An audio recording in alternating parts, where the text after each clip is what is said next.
نحمده ونصلي على رسوله الكريم اما بعد فاعوذ بالله من الشيطان الرجيم بسم الله الرحمن الرحيم رب اشرح لي صدري ويسر لي امري واحلل عقدة من لساني يفقهوا قولي اللهم ربنا الهمنا رشدنا واعذنا من شرور انفسنا اللهم ارنا الحق حقا وارزقنا اتباعه وارنا الباطل باطلا وارزقنا اجتنابه اللهم ارحمنا بالقرآن العظيم اللهم اجعله لنا اماما ونورا وهدى ورحمة اللهم ذكرنا منه ما نسينا وعلمنا منه ما جهلنا وارزقنا تلاوته آناء الليل وآناء النهار واجعله لنا حجة يا رب العالمين آمین۔ پچھلے ہفتے ہم نے سورہ قمر کا مطالعہ شروع کیا تھا۔ میں نے تلاوت تو آیت نمبر 17 تک کی تھی، لیکن ہمارا درس آیت نمبر 8 تک ہی پہنچ پایا تھا۔ جیسا کہ میں نے پچھلی مرتبہ بھی عرض کیا تھا، ارادہ یہ ہے کہ آج ہم اس پوری سورہ مبارکہ کا مطالعہ مکمل کر لیں، لہذا ہماری نشست قدر معمول سے زیادہ طویل ہوگی، اس کے لیے آپ ذہناً پہلے ہی سے تیار ہو جائیں۔ کچھ مجھے تکلیف بھی ہے، گلے میں تکلیف کے ساتھ زبان بھی کچھ اس کی جڑ میں کچھ انفیکشن ہے، محسوس ہوتا ہے کہ مجھے بولنے میں دقت ہو رہی ہے، تو آپ حضرات دعا کریں کہ اللہ تعالیٰ مجھے توفیق دے اور ہمت دے کہ میں جو ارادہ ہے اسے پورا کر لوں۔ یہ میں پچھلی مرتبہ عرض کر چکا ہوں کہ سورہ نجم اور سورہ قمر یہ مصحف میں متصل بھی ہیں، اور یہ قرآن مجید میں سورتوں کے مابین جو ایک نسبت زوجیت ہے، یعنی جوڑے جوڑے ہیں اکثر و بیشتر صورتیں، تو ان کے مابین وہ نسبت زوجیت بہت نمایاں طور پر بتمام و کمال موجود ہے۔ اس کے میں نے چند پہلو پچھلی مرتبہ گنوا دیے تھے۔ ایک جو آج کے درس کے اعتبار سے اہم ہے، اس کو دوبارہ ذہن میں تازہ کر لیں کہ سورہ نجم 62 آیات پر مشتمل تھی، لیکن اس میں صرف چند 4 یا 5 آیات ہیں جو انباء الرسل پر مشتمل ہیں، رسولوں کے حالات۔ رسولوں کو اللہ تعالیٰ نے جب قوموں کی طرف مبعوث کیا اور قوموں نے ان کی دعوت کو رد کر دیا، تو اللہ نے ان قوموں کو ہلاک کر دیا۔ وضاحت میں کر چکا ہوں، عذاب استیصال یعنی بیخ و بن سے اکھاڑ دینے والا عذاب، کسی قوم کو نسیم منسیہ کر دینے والا عذاب، جیسے جھاڑو پھیر دی جاتی ہے صفائی کے لیے کہیں، ایسے ہی اس قوم کا صفایا کر دینے والا عذاب یہ ان قوموں پر آیا ہے جن کی طرف اللہ نے رسولوں کو مبعوث کیا، اور انہوں نے آخری درجے میں اتمام حجت کر دیا، عقلاً بھی، نقلاً بھی، قولاً بھی، عملاً بھی، اپنے کردار سے بھی، اپنی دعوت و تبلیغ سے بھی، ہر پہلو سے حق کو مبرہن کر دیا کہ اب کسی بھی شخص کے لیے جس کے دل میں گمراہی پر جمے رہنے کے لیے آخری درجے میں فیصلہ وہ قائم نہ ہو چکا ہو، اس کے لیے کوئی عذر باقی نہیں رہا کہ حق اس کے سامنے واضح نہیں ہوا۔ اس کے باوجود اگر قوموں نے رسولوں کی دعوت کو رد کیا تو وہ ہلاک کر دی گئی۔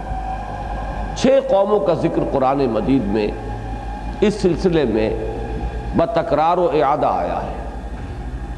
قوم نوح علیہ السلام، قوم ہود جس کا نام جو ہے قوم عاد بھی ہے، ہود ہیں علیہ السلام وہ رسول جو ان کی طرف بھیجے گئے، قوم صالح علیہ السلام جس کا قومی نام سمود بھی ہے، پھر قوم لوط جو 2 شہروں میں آباد لوگوں پر مشتمل تھی، عمورہ اور صدوم کی بستیاں جو ڈیڈ سی کے ساحل پر تھیں اور اب وہ اسی میں اس کا ملبہ جو ہے غرق ہو چکا ہے۔ پھر قوم شعیب یا مدین یا مدیان، یہ مختلف نام ہیں، لیکن یہ کہ حضرت شعیب ان کی طرف بھیجے گئے۔ اس علاقے کا نام مدین ہے جہاں وہ قوم آباد تھی۔ اور پھر آل فرعون جن کی طرف حضرت موسیٰ اور ہارون بھیجے گئے۔ یہ 6 اقوام ہیں جن کا ذکر آتا ہے، جو طویل مکی صورتیں ہیں، جیسے سورہ اعراف، اس میں آپ نے دیکھا کہ پورا ایک ایک رکوع ان قوموں اور ان رسولوں کے حالات پر مشتمل ہے۔ اسی کی ایک مثال ہے سورہ شعراء، سورہ ہود۔ پھر یہ کہ جو درمیانی سائز کی صورتیں ہیں ان میں نسبتاً اختصار کے ساتھ ہے۔ اب یہ چھوٹی صورتیں ہیں تو ان میں بھی اب آپ دیکھ رہے ہیں کہ سورۃ النجم میں تو چند آیات میں ہے، جیسا کہ آج بھی ابھی نماز میں آپ نے سنا وَأَنَّهُ أَهْلَكَ عَادًا الْأُولَىٰ، ایک آیت کہ اسی نے ہلاک کیا تھا عاد کو، پہلی عاد قوم۔ وَثَمُودَ فَمَا أَبْقَىٰ، ایک آیت میں پھر سمود کا ذکر ہے، اور سمود کو ہلاک کیا تھا اور اسے نہیں باقی چھوڑا۔ وَقَوْمَ نُوحٍ مِّن قَبْلُ إِنَّهُمْ كَانُوا هُمْ أَظْلَمَ وَأَطْغَىٰ، ایک آیت اور ان سے پہلے قوم نوح کو ہلاک کیا تھا، اور وہ تو ان سب سے ہی بڑھ کر زیادہ ظالم اور مشرک اور سرکش اور متمرد تھے۔ وَالْمُؤْتَفِكَةَ أَهْوَىٰ فَغَشَّاهَا مَا غَشَّىٰ، یہ 2 آیات ہیں کہ جو بستیاں تھیں صدوم اور عمورہ کی، ان سے متعلق ہیں۔ تو 4 رسولوں کا ذکر ہوا اور بہت مختصر ایک ایک آیت کے اندر۔ لیکن اس کے برعکس صورت اب آپ کے سامنے آ رہی ہے سورہ قمر میں، کہ اس کی آیات ہیں 55۔ شروع میں 8 آیات، کچھ اتنی ہی 8-10 آیات آخر میں، یہ 15-16 آیات کو چھوڑ دیجئے تو جو مین بلک ہے اس سورہ مبارکہ کا، تقریباً 40 آیات، وہ انباء الرسل پر مشتمل ہے۔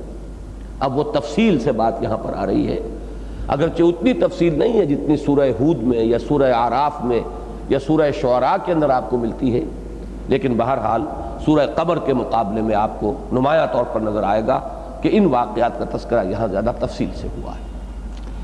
ایک بات جو پچھلی مرتبہ اجمالاً میں نے عرض کی تھی، لیکن میں سمجھتا ہوں کہ اس کی وضاحت صحیح طور پر نہیں ہو پائی تھی، اگرچہ جو میرے درس کے قدیم شرکاء ہیں ان کے سامنے یہ مضامین واضح ہیں، انہیں مستحضر بھی ہوں گے، لیکن ہر مرتبہ ایسا ہوتا ہے کہ جب بھی سلسلہ درس شروع ہوتا ہے کچھ نئے حضرات اس میں شرکت شروع کرتے ہیں۔ تو یہ بھی ایک اہم نقطہ ہے قرآن مجید کے مطالعے کے ضمن میں کہ نبیوں اور رسولوں کا ذکر قرآن مجید میں 2 مختلف طریقوں پر آتا ہے۔ ایک ان کے ذاتی کردار کی عظمت کو نمایاں کرنے کے لیے، ان کا ذاتی مقام اور مرتبہ، پھر یہ کہ ہر ایک کا اپنا ایک خاص وصف ہے۔ حضرت ایوب علیہ السلام، ان کا صبر، گویا کہ ان کا ترہ امتیاز ہے صبر، ایوب صابر۔ حضرت اسماعیل علیہ السلام ذبیح اللہ ہے، ان کے لیے قرآن مجید میں بار بار لفظ آتا ہے حلیم، غلام حلیم، نہایت حلیم متبع انسان۔ اسی طریقے سے مختلف انبیاء کے آپ کو کردار کے، ان کی عظمت کے مختلف گوشے جو ہیں قرآن مجید میں نمایاں کیے گئے ہیں۔ حضرت ابراہیم کا مثلاً ذکر آیا ہے سورۃ النجم میں، وَإِبْرَاهِيمَ الَّذِي وَفَّى، اور وہ ابراہیم جس نے پورا ادا کر دیا، اللہ کا حق ادا کر دیا، بندگی کا حق ادا کر دیا، جو امتحان اللہ نے لیا۔ اذ قال له ربه اسلم قال اسلمت لرب العالمین۔ اب یہ ان کے ذاتی کردار کی عظمت، ان کا مقام اور مرتبہ۔ پورے قرآن مجید میں حضرت ابراہیم علیہ السلام کی قوم کا کیا انجام ہوا اس کا ذکر نہیں ہے، انباء الرسل میں وہ شامل نہیں ہے، لیکن یہ کہ حضرت ابراہیم کا جو مقام و مرتبہ ہے، کون شخص اس سے ناواقف ہوگا؟ امام الناس ہیں، ابو الانبیاء ہیں، خلیل اللہ ہیں، واتخذ اللہ ابراہیم خلیلا علی نبینا علیہ الصلاۃ والسلام۔ تو یہ 2 انداز علیحدہ ہیں۔ ایک کے لیے قرآن مجید کی اصطلاح ہے قصص النبیین، اور ایک کے لیے ہے انباء الرسل۔ رسولوں کو بھیجا، قوم نے انکار کیا، قوم ہلاک کر دی گئی، اس پر عذاب آیا، یہ ایک انداز ہے۔ اور ایک ہے رسولوں کے حالات، ان کی ذاتی کردار کی عظمت، اس کے لیے لفظ قصص آئے گا، جیسے کہ نحن نقص علیک احسن القصص بما اوحینا الیک ھذا القرآن۔ تو حضرت یوسف علیہ السلام کا پوری سورہ یوسف کو پڑھ جائیے، اس میں وہ انداز نہیں ملے گا جو انباء الرسل کا ہے، لیکن حضرت یوسف کی سیرت و کردار کی عظمت، ان کی پاک دامنی، ان کی عفت، ان کا جو بھی مقام اور مرتبہ ہے ذاتی اعتبار سے، ذاتی شخصیت کے پہلو سے، وہ ہے کہ جس کو پوری سورہ مبارکہ میں نمایاں کیا گیا۔ تو قصص النبیین ایک علیحدہ شے ہے، انباء الرسل ایک علیحدہ شے ہے۔ قصص کے لفظ کو بھی سمجھ لیجئے، عام طور پر مغالطہ ہو جاتا ہے کہ شاید یہ قصے کی جمع ہے، ایسا نہیں ہے۔ قصے کی جمع عربی میں بنے گی قصص، قاف کے زیر کے ساتھ۔ قصص النبیین ہو تو اس کا معنی ہوں گے نبیوں کے قصے، نبیوں کے حالات۔ اور جب قاف کے زبر کے ساتھ آتا ہے تو یہ ہے مصدر، قصص النبیین، نبیوں کا بیان، نبیوں کے حالات کا بیان۔ تو یہ قصص النبیین ہے در حقیقت، نبیوں کے حالات کا بیان۔ جہاں وہ قصص النبیین کا پہلو آئے گا، یہ دوسرا نمایاں آپ کو پہلو نظر نہیں آئے گا، ان کی وہ جو قوموں کی ہلاکت اور ان کی بربادی اور تباہی اور ان کے پر عذاب الہی کا نزول۔ اور جہاں رسولوں کا آئے گا ذکر اس پہلو سے، اس کے لیے لفظ ہے انباء الرسل۔ انباء جمع ہے نبا کی، اور نبا کہتے ہیں بڑی اہم خبر کو، بڑی اہم خبر، نمایاں خبر۔ تو چونکہ پوری قوموں کا ہلاک ہو جانا ظاہر بات ہے کہ بڑی اہم خبر ہے، یہ اہم ترین واقعات ہیں تاریخ نسل آدم کے، اس اعتبار سے ان کو انباء الرسل کہا گیا ہے۔ اور میں اب آپ کو وہ آیت سنانا چاہتا ہوں، یہ سورہ ہود کی آیت نمبر 120 ہے۔ وَكُلًّا نَقُصُّ عَلَيْكَ مِنْ أَنْبَاءِ الرُّسُلِ مَا نُثَبِّتُ بِهِ فُؤَادَكَ وَجَاءَكَ فِي هَٰذِهِ الْحَقُّ وَمَوْعِظَةٌ وَذِكْرَىٰ لِلْمُؤْمِنِينَ۔ اور اے نبی صلی اللہ علیہ وسلم، ہم نے جتنے بھی رسولوں کے حالات آپ کے سامنے بیان کیے ہیں، انباء الرسل، رسولوں کی اہم خبریں جو ہم نے آپ کے سامنے بیان کی ہیں، قرآن میں نازل کیے گئے ہیں یہ حالات و واقعات، تو کس لیے؟ ما نثبت بہ فؤادک، اس کے ذریعے سے ہم آپ کو دل جمعی عطا کریں، آپ کی طبیعت کے اندر ٹھہراؤ پیدا ہو جائے۔ اور یہ نہ صرف محمد الرسول اللہ صلی اللہ علیہ وسلم بلکہ مراد یہاں پر ہے امتی بھی، مسلمان اہل ایمان، کہ شدید ترین حالات سے دو چار تھے، کہیں کوئی راستہ نظر نہیں آ رہا۔ میں نے بارہا کہا ہے، اگر سیرت کا ذرا بھی کسی نے مطالعہ کیا ہو تو اگر وہ سن 10 نبوی کے جو حالات تھے، 10 نبوی ہجری نہیں، یعنی ہجرت سے 2 سال قبل، ان حالات کا ذرا تصور کریں گے تو محسوس ایسے ہوگا کہ لٹرلی امید کی کوئی کرن کسی طرف سے نظر نہیں آ رہی، انتہائی مایوس کن حالات۔ اس لیے کہ مکے میں حضور کے قتل کا فیصلہ ہو چکا، ابو طالب کا انتقال ہو گیا، جو خاندانی ایک پشت پناہی حضور کو حاصل تھی بنو ہاشم کی، ابو طالب کے ذریعے سے وہ بھی ختم۔ گھر میں ایک دلجوئی کرنے والی اہلیہ حضرت خدیجہ الکبریٰ رضی اللہ تعالی عنہا تھی، اللہ نے انہیں بھی اٹھا لیا۔ اب گویا کہ باہر کی وہ ساری مصیبتیں، کلیجے سے پار ہو جانے والے جملے، پھر یہ کہ قتل کا فیصلہ ہو چکا اجتماعی سطح پر، ان کی پارلیمنٹ تھی دارالندوہ۔ ان حالات میں انتہائی ملول اور دل گرفتہ ہو کر حضور طائف جاتے ہیں اس امید میں کہ شاید وہاں کے بڑے چودھری جو ہیں، بڑے سردار، ان میں سے کوئی ایمان لے آئے مجھ پر اور میرا ساتھی بنے، تو مجھے ایک موقع ملے کہ میں اپنی اس دعوت کا مرکز طائف کو بنا لوں۔ لیکن وہاں ایک دن میں جو کچھ ہوا ہے، ذاتی طور پر حضور صلی اللہ علیہ وسلم پر مکے میں 10 برس میں وہ نہیں ہوا تھا۔ پتھراؤ ہو رہا ہے، تالیاں بج رہی ہیں، فقرے ہر ایک نے، ان تینوں نے ایسے فقرے کہے ہیں کہ جو کلیجے سے پار ہو جانے والے، واپس آ کے مکے میں داخل نہیں ہو سکتے۔ اب جائیں تو کہاں جائیں؟ ایک وہ شعر ہے جو میں اس کیفیت کے لیے کوٹ کیا کرتا ہوں کہ کس طرف جاؤں، کدھر دیکھوں، کسے آواز دوں۔ اگرچہ دوسرا مصرع جو ہے وہ حضور کے شایان نشان نہیں ہے کہ اسے ہم پڑھیں، لیکن شعر کے اعتبار سے اس کی تکمیل کر رہا ہوں۔ کہ کس طرف جاؤں، کدھر دیکھوں، کسے آواز دوں، اے ہجوم نامرادی دل بہت گھبرائے ہے۔ یہ حالت جو ہے پہلا مصرع جو ہے 100% منطبق ہوتا ہے، جاؤں تو کہاں جاؤں، مکے میں داخل نہیں ہو سکتا، طائف گیا تھا وہاں یہ معاملہ ہوا، جاؤں تو کہاں جاؤں، کون سی جگہ ہے۔ مکے میں داخل ہوئے، ایک کافر ایک مشرک کی پناہ لے کر، امان لے کر، مطعم بن عدی، جو اپنے 6 بیٹوں کو ہتھیار سے لا کر باہر آیا مکے سے اور حضور کو لے کر گیا، ورنہ مکے میں داخلہ ممکن نہیں تھا۔ تو کہاں سے کوئی روشنی کی کوئی کرن، کوئی امید کی کرن؟ ان حالات میں یہی انباء الرسل تھے جو حضور کی دل جمعی، اور حضور کے ساتھ آپ سے بھی بڑھ کر جنہیں ضرورت تھی اس کی، وہ تو صحابہ کرام تھے، ان کی تشفی اور تسلی کے لیے کہ ایسے ہی حالات پیش آتے رہے۔ حضرت نوح علیہ السلام کے ساتھ ایسے ہی حالات پیش آئے، حضرت ہود، حضرت صالح، حضرت شعیب، حضرت لوط، ان میں سے کس کے ساتھ یہ حالات نہیں بیتے؟ لیکن یہ کہ نتیجہ کیا نکلا، ہر بار اللہ کی مدد آئی اور قومیں ہلاک ہو گئیں۔ بڑے بڑے ان کے دشمن، زور آور دشمن، جنہیں دبدبا اور سطوت اور شوکت اور اقتدار حاصل تھا زمین میں، نسیہ منسیہ ہو گئے۔ اللہ نے اہل ایمان کو بچا لیا۔ یہ ہے اصل میں مقصد ان انباء الرسل کے بیان کرنے کا۔ وَكُلًّا نَقُصُّ عَلَيْكَ مِنْ أَنْبَاءِ الرُّسُلِ مَا نُثَبِّتُ بِهِ فُؤَادَكَ، اور یہ جو رسولوں کے عظیم واقعات و حالات اے نبی ہم آپ کو سنا رہے ہیں اس قرآن مجید میں وحی کے ذریعے سے، یہ اس لیے ہے کہ اس کے ذریعے سے آپ کے دل کو بھی اطمینان حاصل ہو، آپ کو بھی دل جمعی حاصل ہو، آپ کا دل بھی مطمئن ہو، اور آپ کی وساطت سے یہ اطمینان، یہ دل جمعی، یہ جو ہے آپ کے ساتھیوں کو، صحابہ کرام کو بھی میسر ہو۔ وَجَاءَكَ فِي هَٰذِهِ الْحَقُّ وَمَوْعِظَةٌ وَذِكْرَىٰ لِلْمُؤْمِنِينَ، اور اس میں آپ کے لیے اور اہل ایمان کے لیے، وہ جو بات میں عرض کر رہا تھا آیت کے آخر میں آ کر اسے کھول دیا۔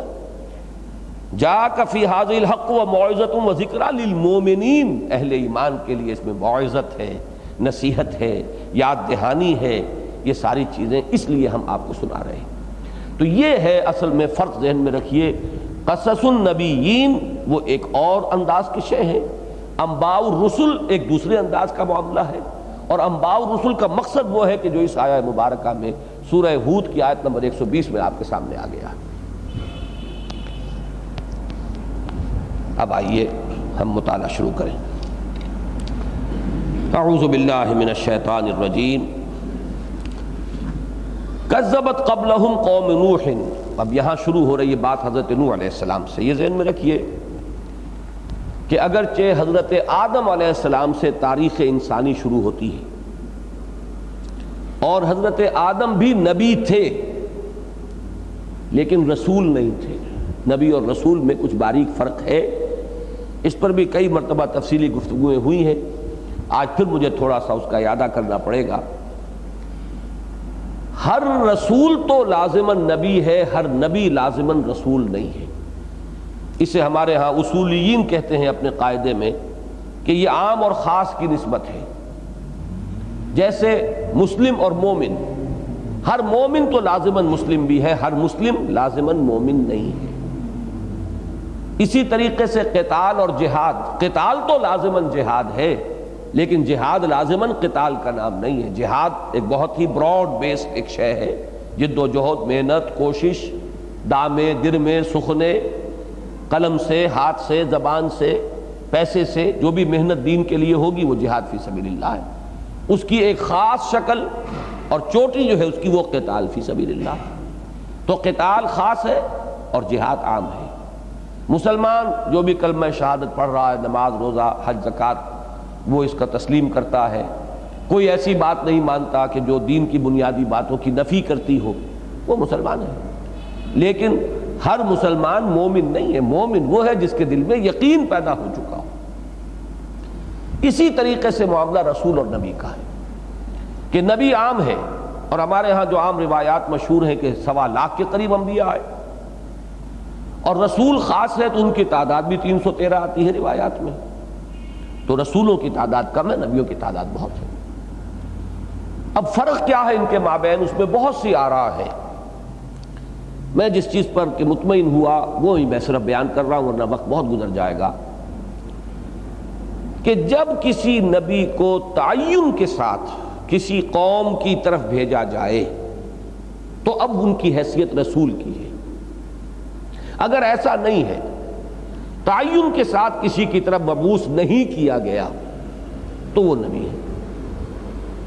اور میں اس کو ایک سادہ مثال سے سمجھایا کرتا ہوں کہ ہمارے ہاں ایک کارڈر ہے، سی ایس پی کارڈر ہے، یہ ایک لیول ہے ہماری سروس کے ہاں۔ اب جو سی ایس پی ہے اسے اگر اپوائنٹ کیا گیا ڈی سی ساہیوال تو یہ اس کی اپوائنٹمنٹ کی حیثیت ہے یہاں پر کہ ڈی سی ساہیوال ہے وہ، لیکن ان کا بنیادی کارڈر کیا ہے؟ C S P officer. یہی سی ایس پی آفیسر جو اس وقت جو ڈی سی ساہیوال لگے ہوئے وہ کسی وقت کہیں ڈپٹی سیکریٹری یا سیکریٹری جو ہے سینٹرل گورنمنٹ میں آ جائیں گے، پروونشل گورنمنٹ میں آ جائیں گے۔ تو یہ جو ہے اپوائنٹمنٹس ہیں اور وہ ان کی حیثیت ذاتی ہے۔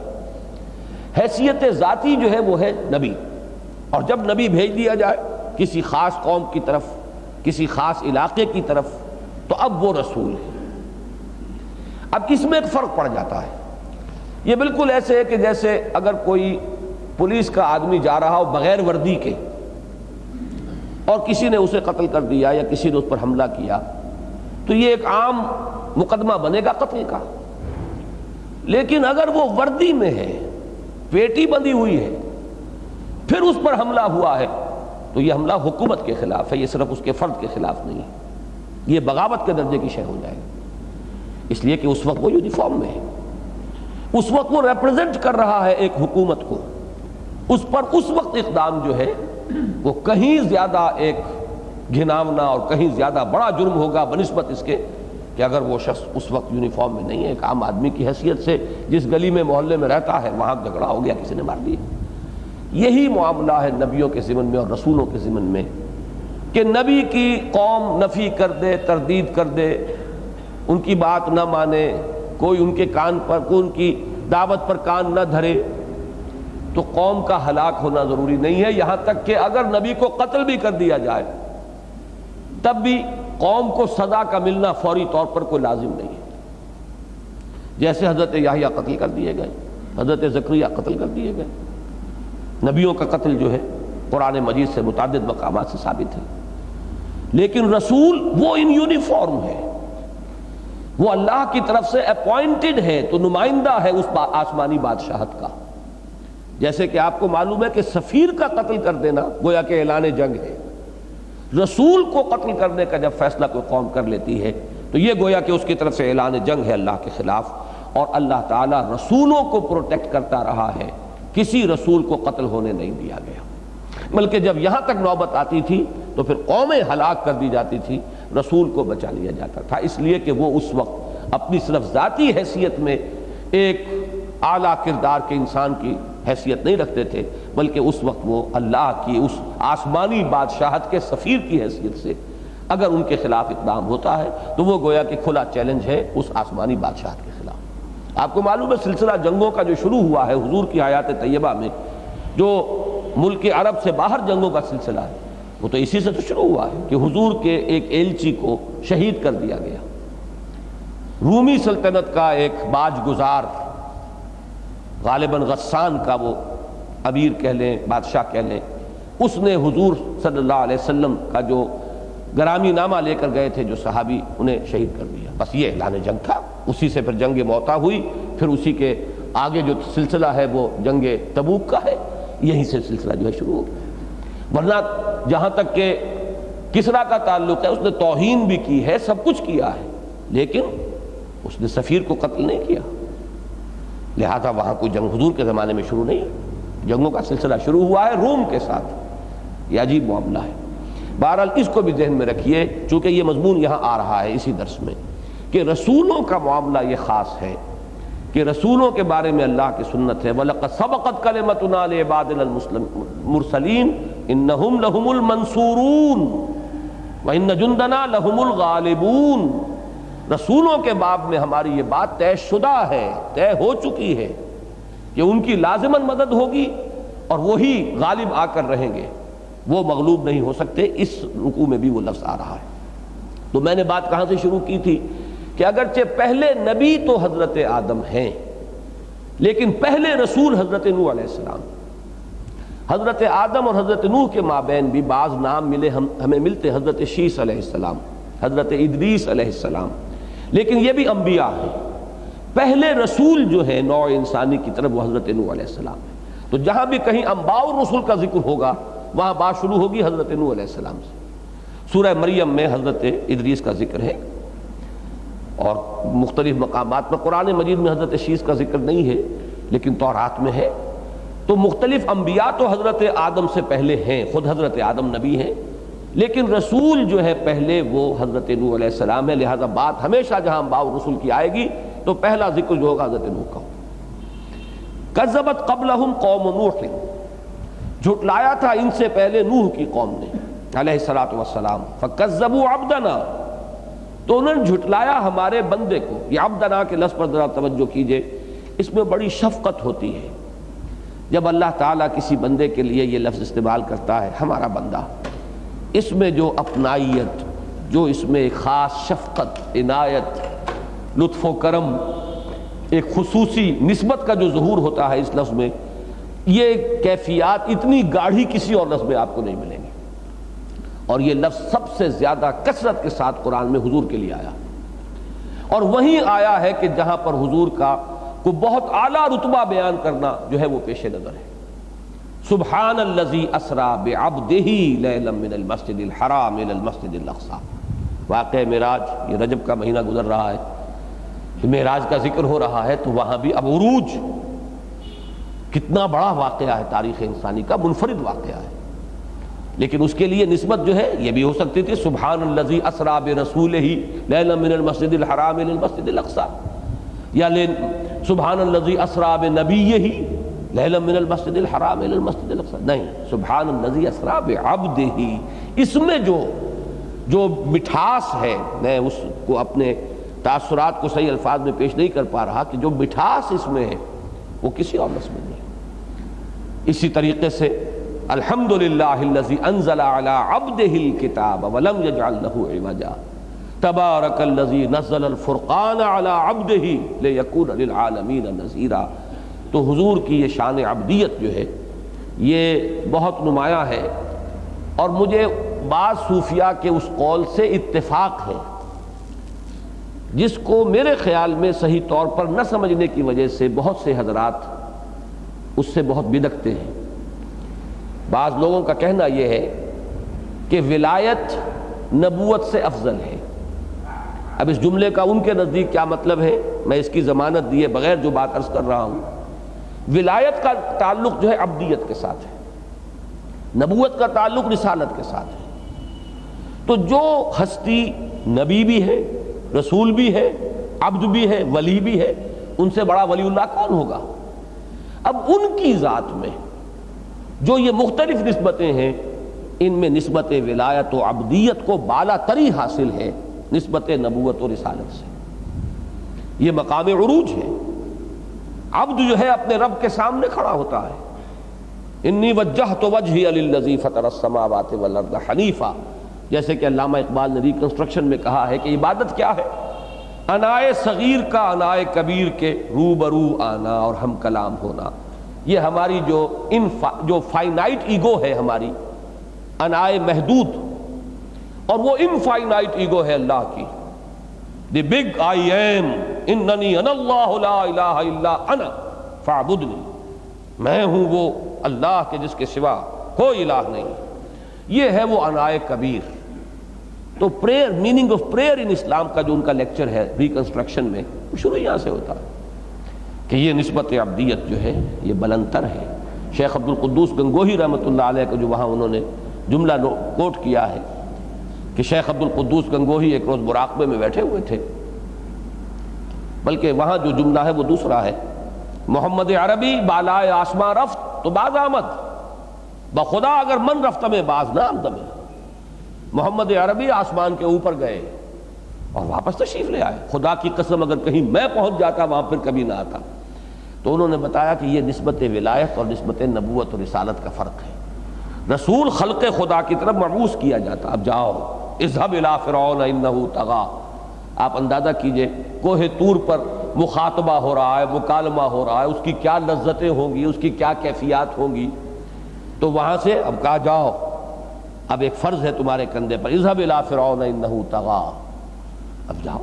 تو رسالت کی نسبت جو ہے اس کے اعتبار سے اس ذات کے لیے جس میں یہ دونوں نسبتیں جمع ہو گئی ہوں، تو میں جو بات عرض کر رہا ہوں کہ نسبت عبدیت جو ہے وہ بلند تر ہے نسبت رسالت سے. تو یہاں بھی اسی لفظ کے حوالے سے چند باتیں زبان پر آ گئیں. فَكَذَّبُوا عَبْدَنَا، انہوں نے جھٹلایا ہمارے بندے کو. اس میں پھر اب غیظ و غضب بھی ہے ان کے لیے جنہوں نے جھٹلایا ہمارے بندے کو. جیسے کہ ایک حدیث میں آتا ہے کہ من عادى لي وليا فقد آذنته بالحرب، جس نے میرے کسی ولی سے دشمنی کی پھر اس کے لیے میری طرف سے اعلان جنگ ہے. وہ ولی اللہ کا بندہ، اللہ کا دوست، اللہ سے نسبت خلوص و اخلاص رکھنے والا، جو اللہ کا ہو گیا ہے، اب اس کے خلاف کوئی دشمنی کرے گا تو کیا اللہ تعالیٰ معاذ اللہ بے غیرت ہے، بے حمیت ہے؟ نہیں. من عادى لي وليا فقد آذنته بالحرب، جس نے میرے کسی ولی کے ساتھ دشمنی کی وہ جان لے کہ پھر وہ گویا کہ وہ مجھے چیلنج دے رہا ہے اور میری طرف سے بھی چیلنج ہے، اس کو اعلان جنگ ہے میرا اس کے خلاف. تو فَكَذَّبُوا عَبْدَنَا وَقَالُوا مَجْنُونٌ وَازْدُجِرَ، انہوں نے کیا کہا؟ مجنون ہے، خبتی ہے، دماغ خراب ہو گیا ہے، توازن ٹھیک نہیں رہا، چولیں ڈھیلی ہو گئی ہیں. وَازْدُجِرَ، اور جھڑک دیے گئے. یہ لفظ پہلے بھی آ چکا ہے، ما فیہ مزدجر، پچھلے درس میں. اب یہاں پر یہ فعل ماضی مجہول کی شکل میں آیا، وَازْدُجِرَ، اور ڈانٹا گیا، ڈپٹا گیا، جھڑکا گیا، توہین کی گئی. فدعا ربہ، تو انہوں نے پکارا اپنے رب کو، انی مغلوب فانتصر، کہ میں مغلوب ہوا چاہتا ہوں، مجھ پر کفار غالب آ رہے ہیں، پس تو بدلہ لے، تو مدد فرما، تو ان سے انتقام لے. انتصار جو ہے اس کے اندر اصل مفہوم ہوتا ہے انتقام کا.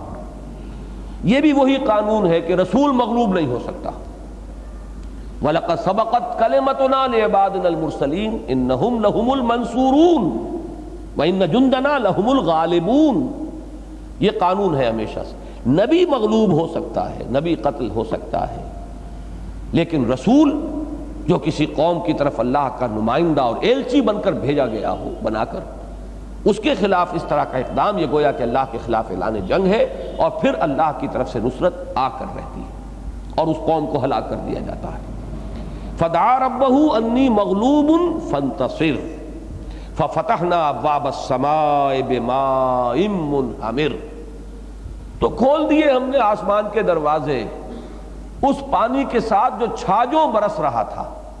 یہ ہمر کا مادہ آتا ہے، ہا میم را، مسلسل کسی کی جھڑی لگ جانا، جیسے کسی کے آنسو تھم نہ رہے ہوں تو اس کے لیے بھی لفظ آئے گا. مسلسل رو رہا ہے کوئی اور آنسوؤں کی جھڑی لگی ہوئی ہے تو اس کے لیے بھی لفظ ہمر آئے گا.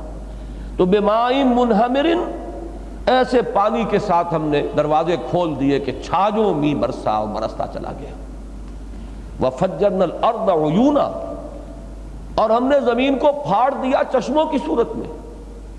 یعنی پانی اوپر سے برس رہا ہے موسلا دھار بارش کی شکل میں، طوفانی بارش، سائیکلونک رین، اور دوسری طرف زمین کے اندر جا بجا جو ہے زمین پھٹی ہے اور پانی کے چشمے جو ہے سوتے پھوٹ گئے. وَفَجَّرْنَا الْأَرْضَ عُيُونًا فَالْتَقَى الْمَاءُ عَلَى أَمْرٍ قَدْ قُدِرَ. اب یہ التقاء کا لفظ آتا ہے، لقا کہتے ہیں ملنے کو، اسی سے لفظ ملاقات ہے، باب مفعلہ میں آئے گا، باہم ملنا، ملاقات کرنا. التقاء کا لفظ آتا ہے خاص طور پر دو لشکروں کے ملنے کے لیے. یہ 4 جگہ قرآن میں آیا ہے، سورہ انفال میں اور سورہ آل عمران میں. یوم التقى الجمعان، غزوہ احد کے بارے میں بھی اور غزوہ بدر کے بارے میں بھی، جبکہ وہ 2 لشکر مٹ بھیڑ ان کی ہوئی، اور جب لشکر آپس میں پچھلی زمانے کی جنگ کا خیال کہ گتھم گتھا ہو جانا، ایک دوسرے کے اندر وہ لشکر جو ہے پیوست ہو جاتے ہیں، ایک دوسرے کی صفیں توڑتے ہوئے ایک دوسرے سے آگے نکل جاتے ہیں، اس کے لیے لفظ التقاء ہے باب افتعال سے. فَالْتَقَى الْمَاءُ عَلَى أَمْرٍ قَدْ قُدِرَ، نیچے زمین کے سوتے جو پھوٹے ہیں اور چشموں کا پانی جو امڑا ہے، اور اوپر سے بارش جو ہے طوفانی بارش، یہ دونوں مل گئے آپس میں، گڑبڑ ہو گئے یہ دونوں پانی۔ اسی لیے بعض جو ہمارے تابعین کے حلقے کے اور ان کے زمانے کے جو مفسرین ہیں، انہوں نے یہاں پہ ما سے ماآن مراد لیا ہے، جیسے فالتقى الجمعان، یوم التقى الجمعان، تو دونوں پانی مل گئے، لیکن یہاں پر لفظ مفرد ہے لیکن اس کے مفہوم وہی ہے کہ وہ اوپر سے برسنے والا پانی اور نیچے سے ابلنے والا پانی، یہ دونوں مل گئے کس چیز کے لیے؟ علی امر قد قدر، ایک ایسے معاملے پر جمع ہو گئے کہ جو مقدر ہو چکا تھا، جو طے ہو چکا تھا، جس کا اندازہ ٹھہرایا جا چکا تھا۔ اب اس میں جو ہے ابہام ہے، بات کو واضح نہیں کیا کہ غرق کرنے کے لیے قوم کو، لیکن بعض جگہ پر اس طرح کا ابہام جو ہے اس میں بلاغت بہت ہوتی ہے کہ اب گویا کہ فل ان دی بلینکس، وہ کون سا معاملہ تھا سب کو معلوم ہے، تاریخ انسانی کا عظیم واقعہ ہے، تو بجائے اس کے کہ اس کو یوں بیان کیا جاتا صراحت کے ساتھ، تو اس میں کنایا اور ابہام جو ہے اس نے ایک فصاحت اور بلاغت کا مفہوم پیدا کیا کہ فالتقى الماء على امر قد قدر، اور امر نوٹ کیجئے تنکیر آتا ہے تفخیم کے لیے، بہت بڑی بات، فالتقى الماء على امر قد قدر، تو دونوں پانی مل گئے، بارش اور زمین سے ابلنے والا پانی آپس میں مل گیا ایک ایسی بات پر کہ جس کا اللہ کی طرف سے اندازہ ٹھہرایا جا چکا تھا، فیصلہ کیا جا چکا تھا۔ وَحَمَلْنَاهُ عَلَى ذَاتِ أَلْوَاحٍ وَدُسُرٍ، اور اٹھا لیا ہم نے اسے، اٹھایا، حمل حمال کہتے ہیں، پلے دار جو بوجھ اٹھا کر چلتا ہے حمال ہے، حمل نہ ہو، اور ہم نے اٹھا لیا انہیں، یعنی حضرت نوح علیہ السلام، اور یہاں تفصیل نہیں ہے ان کے ساتھ ان کے اہل و عیال، سوائے یہ کہ ایک بیوی اور ایک بیٹا کہ جو مشرکین کے ساتھ تھے، باقی یہ کہ سب ان کے ساتھ ان کے گھر والے بھی تھے اور جو بھی ایمان لائے تھے، وَمَا آمَنَ مَعَهُ إِلَّا قَلِيلٌ، اور ان پر ایمان لانے والے نہایت قدر قلیل، گنتی کے چند لوگ تھے، تو ان سب کو اس کشتی کے اندر اٹھایا۔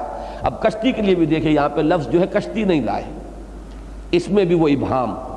یہ صورتیں جو ہیں، یہ 7 صورتیں سورہ قاف سے لے کر سورہ واقعہ تک، یہ بات میں اس دفعہ بتانی بھول گیا، پہلے بارہا میں نے کہا ہے کہ یہ فصاحت و بلاغت اور ادبیت کی معراج ہے قرآن مجید میں، یہ 7 صورتیں، سورہ قاف، سورہ زاریات، سورہ طور، سورہ نجم، سورہ قمر، سورہ رحمان، یعنی جس کو کہتے ہیں ایک تو ہے حسن معنوی، وہ تو ہر جگہ ایک ایک لفظ میں ہے، ایک ایک سطر میں ہے، ہر صفحہ جو ہے مصحف کا اس کا مرقع ہے، لیکن ایک حسن ظاہری ہوتا ہے، الفاظ کا در و بست ہو، شکو ہو، الفاظ بڑے خوبصورت ہوں، بندشیں بڑی ہی چست ہوں، صوتی آہنگ ہو، میوزک جو ہے اس کا ڈیوائن میوزک جو ہے بہت نمایاں ہو، ردم بڑا ہی دل پذیر ہو، یہ چیزیں جو ہے حسن ظاہری، اس کی معراج ہے یہ 7 صورتیں، اور یہی وجہ ہے کہ اگلی صورت جو ہے سورۃ الرحمن، اس کے لیے حضور نے جو لفظ اختیار کیا ہے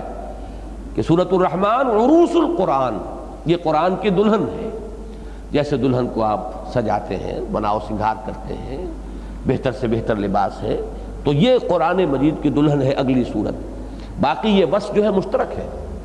اب یہاں بھی اکثر جگہ پر فلک کا لفظ آیا ہے، کشتی میں ہم نے اس کو بچا لیا، لیکن یہاں ذرا کشتی کی ذرا تشریح دیکھیے، وَحَمَلْنَاهُ عَلَى ذَاتِ أَلْوَاحٍ وَدُسُرٍ، اٹھایا ہم نے اسے اس شے پر جو تختوں اور میخوں کی بنی ہوئی تھی، اس میں وہ ردم بھی آیا، قافیہ بھی رہا، اور پھر یہ کہ وہ اس کشتی کی حیت ترکیبی کو بیان کیا گیا، کشتی کا لفظ نہیں لائے۔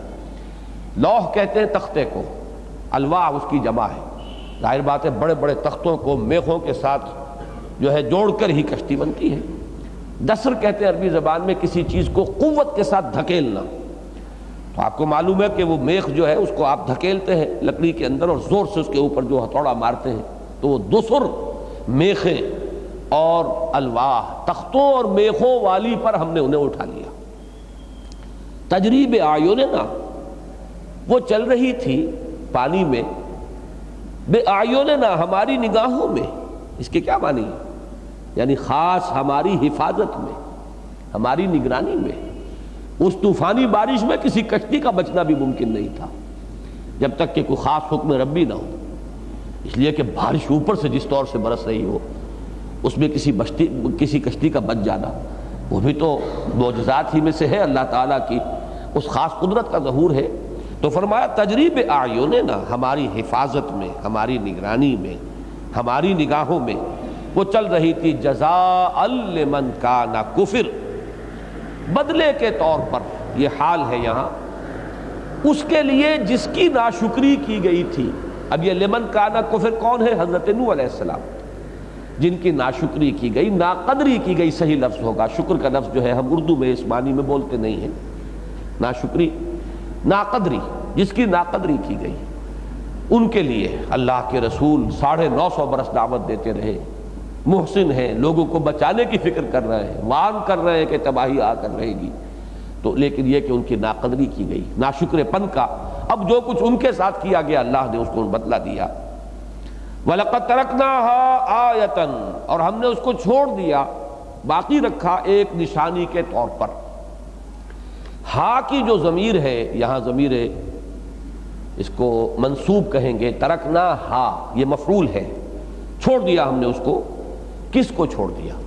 اکثر و بیشتر کی رائے تو مراد ہے کشتی، کہ اللہ تعالیٰ نے اس کشتی کو محفوظ رکھا ہوا ہے، کوئی وقت آئے گا کہ نوع انسانی جو ہے اس کو دریافت کرے گی اور قرآن مجید کی حقانیت کا ایک اور ثبوت جو ہے وہ دنیا کے سامنے آ جائے گا، یہ عام خیال ہے۔ اور آپ کو معلوم ہے اس کے بارے میں متعدد مواقع پر کچھ خبریں آتی رہتی ہیں، کچھ پائلٹس نے دیکھا ہے، یہ رشین اور جو ترکی کا جو علاقہ جہاں مل جاتا ہے، وہاں کسی پہاڑ پر، اگرچہ وہ ترکی کے علاقے میں ہے لیکن ٹرکش سائڈ سے اس کے اوپر چڑھنے کا راستہ نہیں ہے، راستہ جو ہے وہ ہے رشین سائڈ سے، اور وہاں وہ اجازت نہیں دیتے، لیکن بعض پائلٹس کہتے ہیں کہ انہوں نے ایک پہاڑ کی چوٹی کے اوپر ایک کشتی نما شے دیکھی۔ تو اکثر و بیشتر تو لوگوں کی رائے یہی ہے کہ یہ اشارہ اس کی طرف ہے۔ باقی یہ ایک واقعے کی طرف بھی، کہ اس واقعے کو ہم نے ایک نشانی کے طور پر نوع انسانی کے لیے باقی رکھا، اس لیے کہ اس واقعے کا ذکر جو ہے، جو بالکل منکرین ہے ہر شے کے اور ملحدین ہیں، آپ کو ان کے ہاں بھی مل جائے گا۔ ایچ جی ویلز نے بھی اپنی کنسائز ہسٹری میں ذکر کیا ہے کہ ثبوت اس کا ملتا ہے کہ بہت بڑا سیلاب آیا ہے اور وہ بہت وسیع رقبے کے اوپر تھا، اور اس کی توجہ بڑی عجیب و غریب ہے۔ اس نے توجہ یہ کی ہے کہ میڈیٹرینین جو ہے، یہ بحر متوسط اس کو عربی میں کہتے ہیں، میڈیٹرینین سی، درمیانی متوسط، اس لیے کہ یہ ادھر یورپ، ادھر افریقہ، ادھر ایشیا، تو 3 بر اعظموں کے درمیان یہ البحر المتوسط ہے۔ میڈیٹرینین، میڈی انگریزی میں بھی یہ در حقیقت اسی کے لیے لفظ آیا ہے۔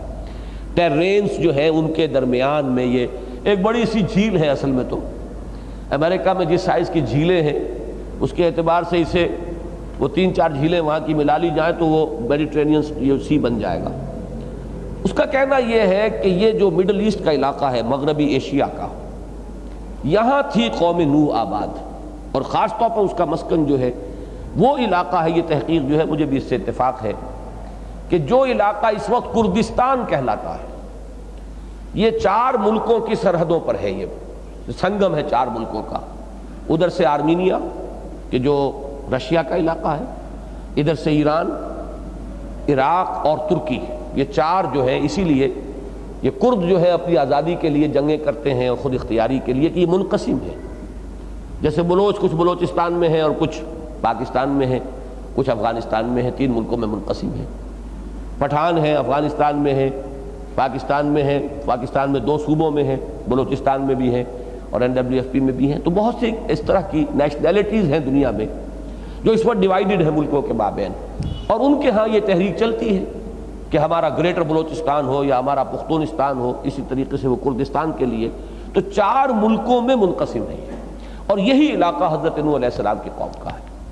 تو ایچ جی ویلز کا کہنا یہ کہ یہ علاقہ نیچے تھا سطح سمندر سے، اور میڈیٹرینین سی کے ساتھ ساتھ، ساحل کے ساتھ ساتھ کوئی رج تھی، ایسی پہاڑی سلسلہ تھا کہ جس نے روکا ہوا تھا۔ اب بھی آپ کے علم میں ہوگا کہ کراچی کے بعض حصے جو ہیں وہ سطح سمندر سے نیچے ہیں، خدا نہ خواستہ ساحل کے ساتھ ساتھ جو اونچا علاقہ ہے اس میں کہیں اگر کوئی شگاف ہو جائے بڑا تو سمندر جو ہے وہ کراچی کو لے جائے گا، اس لیے کہ اس کے اکثر حصے، اسی لیے ڈرینیج کا پرابلم وہاں سب سے بڑا ہے کہ پانی تو بالآخر جانا سمندر میں ہے نا، کہاں لے کے جائیں گے اس کو؟ اور بعض علاقے جو ہیں وہ وہاں کے سطح سمندر سے نیچے ہیں. تو وہ پورا علاقہ ایچ جی ویل کا کہنا ہے کہ یہ سطح سمندر سے نیچے تھا، اور ایک وقت میں پھر وہ ساحلی جو پٹی تھی، جو رج تھی، اس کے اندر سے کہیں پانی جو آیا، جس کو قرآن مجید نے کہا فارت تنور. یہاں تو ہم نے پڑھا ہے فجور، فجرنا العیون، فجرنا الارض عیونا، جمع کا صیغہ ہے، لیکن بہت سے مقامات میں محسوس ہوتا ہے کوئی ایک جگہ ایسی تھی کہ جہاں سے پانی کا کوئی بہت بڑا ریلا آیا. فارت تنور، تنور جو ہے ابل پڑا. تو ایچ جی ویلز کے قول سے یا اس کی جو بھی تحقیق ہے اس سے یہ الفاظ زیادہ مناسبت رکھتے ہیں، اور یہ اس کی ایک طبعی توجیہ ہوگی، فزیکل ایکسپلینیشن ہوگی اگر اس کی وہ رائے درست ہے کہ پھر جو سمندر کا پانی آیا ہے اور اس نے سطح کو برابر کیا ہے تو پھر جو کچھ سمجھ میں آ جاتی ہے ہر شے کہ اس طور سے اس کی توجیہ. لیکن اس وقت میں ذکر کر رہا تھا صرف اس اعتبار سے کہ یہ صرف تورات یا قرآن مجید ہی میں مذکور نہیں ہے، بلکہ یہ ایک بہت بڑا سیلاب جس نے ایک وسیع و عریض رقبے میں تباہی مچائی اور ہلاکت، اس کا ذکر جو ہے وہ آپ کو دوسرے اعتبارات سے بھی ملتا ہے. اس لیے ہو سکتا ہے ترکنا ہا میں مراد یہ واقعہ ہو، وَتَرَكْنَا ہا آیتن، ہم نے اسے ایک نشانی کے طور پر باقی رکھا. فَحَلْ مِن مُدَّكِرٍ، مدکر کے لفظ کو پہچانیے، یہ متذکر ہے. متذکر ذکر سے، ذکر کے معنی یاد دہانی، یاد کرنا. تذکیر کے معنی ہوں گی یاد کرانا، اور تذکر کے معنی ہوں گے یاد کرنا. بعض تراجم میں کہ جو پرانی اردو میں ہے، جس میں کہ ہندی الفاظ کی ابھی کافی آمیزش تھی، شاہ عبد القادر رحمۃ اللہ علیہ اور شاہ رفیع الدین رحمۃ اللہ علیہ، ان کی جو اردو ہے وہ اردو ابھی وہ تھی آج سے آپ سمجھیے 250 برس پہلے کی اردو، بلکہ 200 برس پہلے کی اردو، اس لیے کہ 1808 1805 میں تو تراجم شائع ہو چکے تھے. تو انہیں شائع ہوئے جو ہے 250 برس ہو گئے، تو ظاہر بات ہے کہ لکھے ہوں گے اس سے پہلے. تو یہ 200 برس پہلے کی جو ہے اردو ہے، اس میں چیتنا کا لفظ آتا ہے. یوم یتذکر الانسان وانى له الذکریٰ، اس روز چیتے گا انسان، اور پھر کس کام کا اس کا چیتنا. تو چیتنا جو پنجابی میں آپ لفظ استعمال کرتے ہیں، یہ معلوم ہوتا ہے کہ وہی ہندی کے اس لفظ کے ساتھ اس کی مناسبت ہے. یاد آ جائے کوئی شے، بھولی بسری بات یاد آ جائے، چیتا ہونا. تو یہ ذکر کے معنی در حقیقت چیتا ہے، اور تذکیر کسی کو یاد دلانا، اور تذکر خود چیتنا، خود یاد کر لینا. تذکر سے اس میں فاعل بنا متذکر، یاد کرنے والا، نصیحت حاصل کرنے والا، سبق حاصل کرنے والا، یاد دہانی اخذ کرنے والا. متذکر، یہ تا اور زال یہ دونوں جڑ گئے ہیں اور یہ مدکر بن گیا ہے. یہ عربی زبان کا ایک قاعدہ ہے. صوتی اثرات جو ہیں اس طریقے سے جہاں قرب ہو تو ان کو جمع کر کے اور یہ ایک شکل جو ہے بن جاتی ہے. فَحَلْ مِن مُدَّكِرٍ فَكَيْفَ كَانَ عَذَابِي وَنُذُرِ. اب یہ دیکھیے سوالیہ انداز ہے، لیکن یہاں سوالیہ انداز کی بجائے سائن آف ایکسکلیمیشن سمجھیے آگے. ایک تو ہوتا ہے ایک سائن آف انٹروگیشن، تو ہے تو یہ استفہام، سوال ہے. فَكَيْفَ كَانَ عَذَابِي وَنُذُرِ، کیسا رہا میرا عذاب اور کیسا رہا میرا ڈرانا. نذر کے لفظ کی وضاحت پچھلی مرتبہ میں کر چکا ہوں. یہ نذیر کی جمع بھی ہے اور حاصل مصدر بھی ہے. اس میں مصدر میرا خبردار کرنا کیسا رہا، یا کیسا رہا میرے طرف سے خبردار کرنے والوں کا آنا، اور کیسا رہا میرا عذاب. یہاں بھی آپ کو معلوم ہے وہی ابہام، بات بیان نہیں کی کہ ہم نے غرق کر دیا اور ہم نے برباد کر دیا. یہ بھی قرآن مجید میں وہ اسلوب بھی ہے، لیکن یہاں مشترک وصف جو ہے اسلوب وہ آپ دیکھ رہے ہیں کہ اس میں ابہام، بات کو بجائے کھولنے کے ایسے انداز میں بات کرنا کہ باقی انسان خود اپنے ذہن سے اسے کنسٹرکٹ کرے. فَكَيْفَ كَانَ عَذَابِي وَنُذُرِ، کیسا رہا میرا عذاب، میری سزا، اور کیسا رہا میرا خبردار کرنا. وَلَقَدْ يَسَّرْنَا الْقُرْآنَ لِلذِّكْرِ فَهَلْ مِن مُدَّكِرٍ، اور ہم نے تو آسان کر دیا ہے قرآن کو یاد دہانی کے لیے، تو ہے کوئی نصیحت اخذ کرنے والا. اس آیت کو ذرا اچھی طرح سمجھ لیجئے. یہ 4 مرتبہ آئے گی اسی سورہ مبارکہ میں، جس کو عام طور پر کہتے ہیں ٹیپ کا بند. تو یہ ہماری عام اصطلاحات ہیں. قرآن مجید میں بعض صورتوں میں، جیسے اگلی صورت میں آئے گا فَبِأَيِّ آلَاءِ رَبِّكُمَا تُكَذِّبَانِ، اس کی بہت تکرار ہوئی ہے. تو یہاں سے وہ انداز شروع ہو گیا ہے.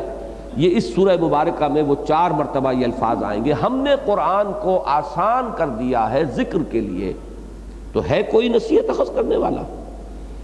اس آیت پر اگرچہ میں لکھ چکا ہوں، جو میرا کتابچہ ہے مسلمانوں پر قرآن مجید کے حقوق، جس کا عربی ترجمہ بھی ہے ماذا یجب علی المسلمین تجاہ القرآن، فارسی کا ترجمہ بھی ہے، انگریزی کا بھی ہے۔